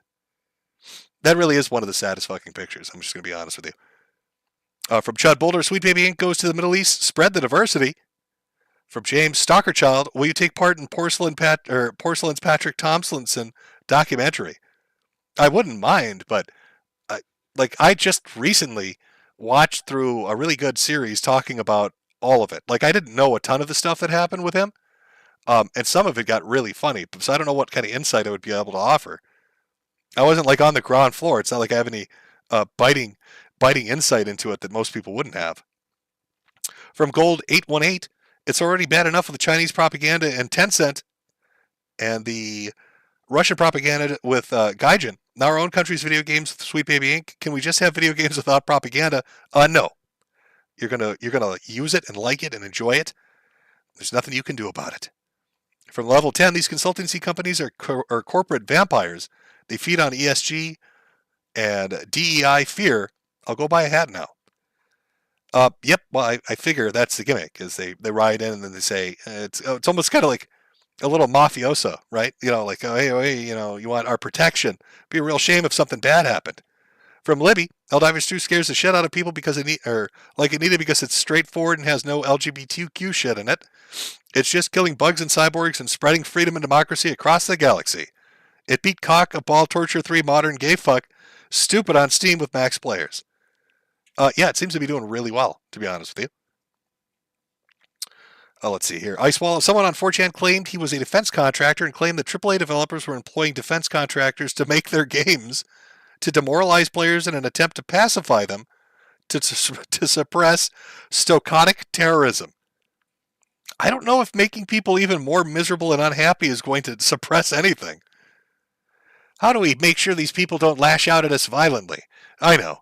Let's fuck with everything they love until they hate us even more. From E is for Elbow Smash. If this keeps up, you're going to outlive Kotaku along with the other turds that crashed and burned since 2014. We're rooting for you, Jim. Well, thank you very much. From Ari Goldblatt, this is your Mossad handler. Call me ASAP. I will get on the phone. I'm so sorry. From Red Car number 8, I'm watching you right now. From Eric Scott, I rep for the hat from the humble hat merchant, but everyone thinks it's from Grand Theft Auto. Well, fantastic. Then you don't have to explain it's from some weird YouTuber. Be like, yeah, no, I love Grand Theft Auto. I'm totally normal. That's a great thing. It's just stars. From Ted Cruz. Oh, hello. Oh, Mr. Cruz. Jade, you slipped up with the chat GPT voice and typed died past tense. We all know you're just skinwalking Jim. Uh-oh. From Jay, Lola's pregnant with our 6th child, 1488. Please, can you let her know that her pregnancy milkers are legit? Well, Lola, Jay appreciates your pregnancy milkers and finds them to be totally legit. From Dude Man, here's a link to Reddit post about Harry's health. Oh, is that the one where they're like, oh, we feel so bad for him. Harry might get upset. From Smithmaster, keep Chibi away from bathtubs. Also, will put myself into debt to get a hat. Oh, well, everybody loves a good fucking hat. From a brown CPU. Oh, no, I already read that one. Okay, I think I'm caught up on this. Again, you'll have to forgive me. It's just nightmare, so I got to find a way to do this a little better. Turkey Tom, thanks for the laughs for over the years. From R61425. Also, when are you doing your deviance on your own fetish like you promised? Oh, well, I did promise that. I guess I'm a filthy liar. From Terminal Coomer, do you have any thoughts on Tokal, edgy game that got Twitter angry? I've not actually heard of it, to be honest with you. From Hero U45, don't worry, Jim. Peppa Pipkin is sacrificing small innocent children and satanic rituals to save your life. Well worth the price. Well, I appreciate the effort. From R61425, again, I used to watch your vids back in middle school in 2014, saved onto my iPod, waiting for first period. I figured I'd send $1 or $2 after college and getting my first job. You deserve more than local strip club whores, even the DFC ones. We bought them for Daddy Jim. Okay, I think I'm caught up. I'm trying to get everything here. This is a fucking long name. 2 minutes 5 seconds until I enter your butthole. Sent. Please watch the Jewish guy video being big mad about the street performer Mexican. Say to Serena, please Papa Jim. Are you talking about the trumpet guy? That's a really old video. All right. By the way, I've had this poll up now for 7 minutes for your doTERRA candle. And, okay, you got if you combined all the yeses, you've got almost 20%. So you got what, 2,000 votes, 2,200 votes? 20% of that. That's what you're looking at. That's what you're walking away with. So about 2,200. So about 440, 450 people would. So there you go. Hope that helped with your marketing class. You put the little piece of datum into it and whatever paper you're working on. All right, let me just double check this. And then I will have to load up. Rama Rama, since I promised that one. From Matthew Harder, play Moon Cricket's Rapocalypse as the outro. I would love to. It's 9 minutes long, but I've already promised Rama Rama. I have to keep my word on that. From David, just started a new job. Thanks for all the laughs. Okay, I think I've actually read these. And then finally from Nicholas, Glad I could help. Memoirs of James O'Shea Hennessy. Well, I could. Glad I could help. The Memoirs of James O'Shea Hennessy. For my memoirs about bike pubs up the ass, I could go for that. All right, let me throw up Rama Rama here. 1 second. Hopefully it's still on YouTube. I don't imagine it wouldn't be removed at this point. Okay. Get that queued up. Sorry, chat, just 1 second here. All right. If the super chat you sent in, a Ko-Fi or a Cash App, if I missed that, I'm sorry. I'm a doddering old man that fucks up quite a bit on occasion. Anyways, for the people that stuck around, I hope you have a good weekend. Enjoy your hobbies. Don't let these petulant, pissy people mess with them. It sounds like Helldivers is good. $40, pretty cheap. Or go buy a doTERRA candle. I don't fucking know. Maybe that'll relax you. I don't know what it smells like. Could smell like shit. I have no clue. Multi-level marketing. It's like Amway. Is that what it is? Oh, it just makes me curious. I'll have to look it up later and see what I've been tricked into. Anyway, for those that stuck around for the chat portion, thanks. Hope you have a good weekend. I guess we'll all see each other on the battlefields at Gamergate. Remember to try to avoid angering Hbomberguy so he doesn't slaughter us all in our sleep and drink our fucking bloods. Okay? Hide your cats. Don't let Mersh steal them. If you own a horse, don't let Vaush near it. And then, of course, rip in peace, Akira. It actually is very sad that he's passed. I really, really enjoyed his stuff, and it fucking sucks. It fucking sucks. I don't know what the future of DBZ and other stuff is going to look like without him there to guide it. Man, I hope it doesn't get shit up. But let's aim positively. Let's hope that it turns out good. Maybe he left behind like a manuscript that said, "Hey, should I ever die, don't fucking ruin my characters, and here's what I want to happen." But then sadly it turns out what he wants to happen is like Dragon Ball GT Part 2, Goku Boogaloo, and then we're all just sobbing because we can't stop it. But with that, I'm out. Have a good weekend, and we will let Rama Rama take us away.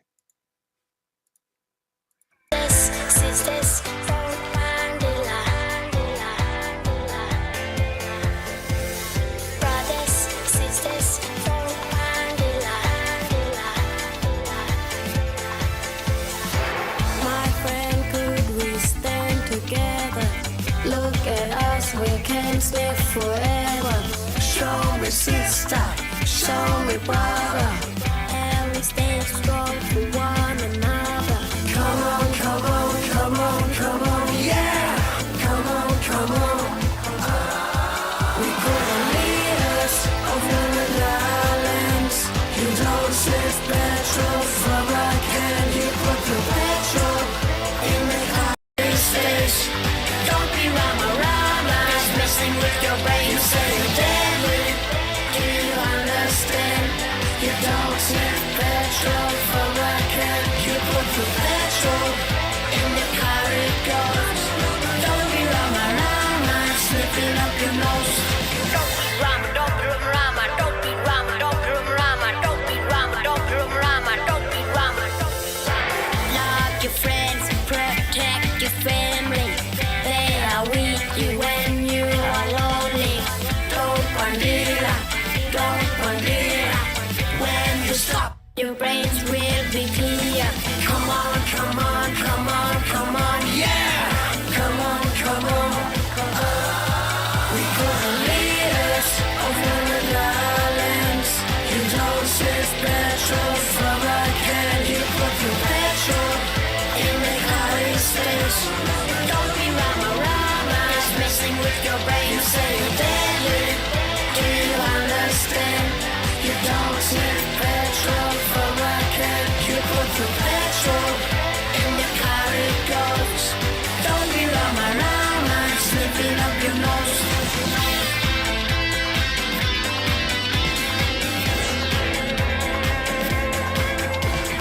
You not deadly, you Rama Rama. Gonna get caught like Dylan Osama. Yeah, yeah, I tell you, 'cause I care, yeah, I tell you. When I was walking in the spirit, see them boys and girls are sniffing too much petrol, killing your brains, We could lead us over the lands. You don't sniff petrol from a can. You put your petrol in the high states. Don't be Rama Rama, it's messing with your brain. You say, Daddy, do you understand? You don't sniff petrol from a can. You put your petrol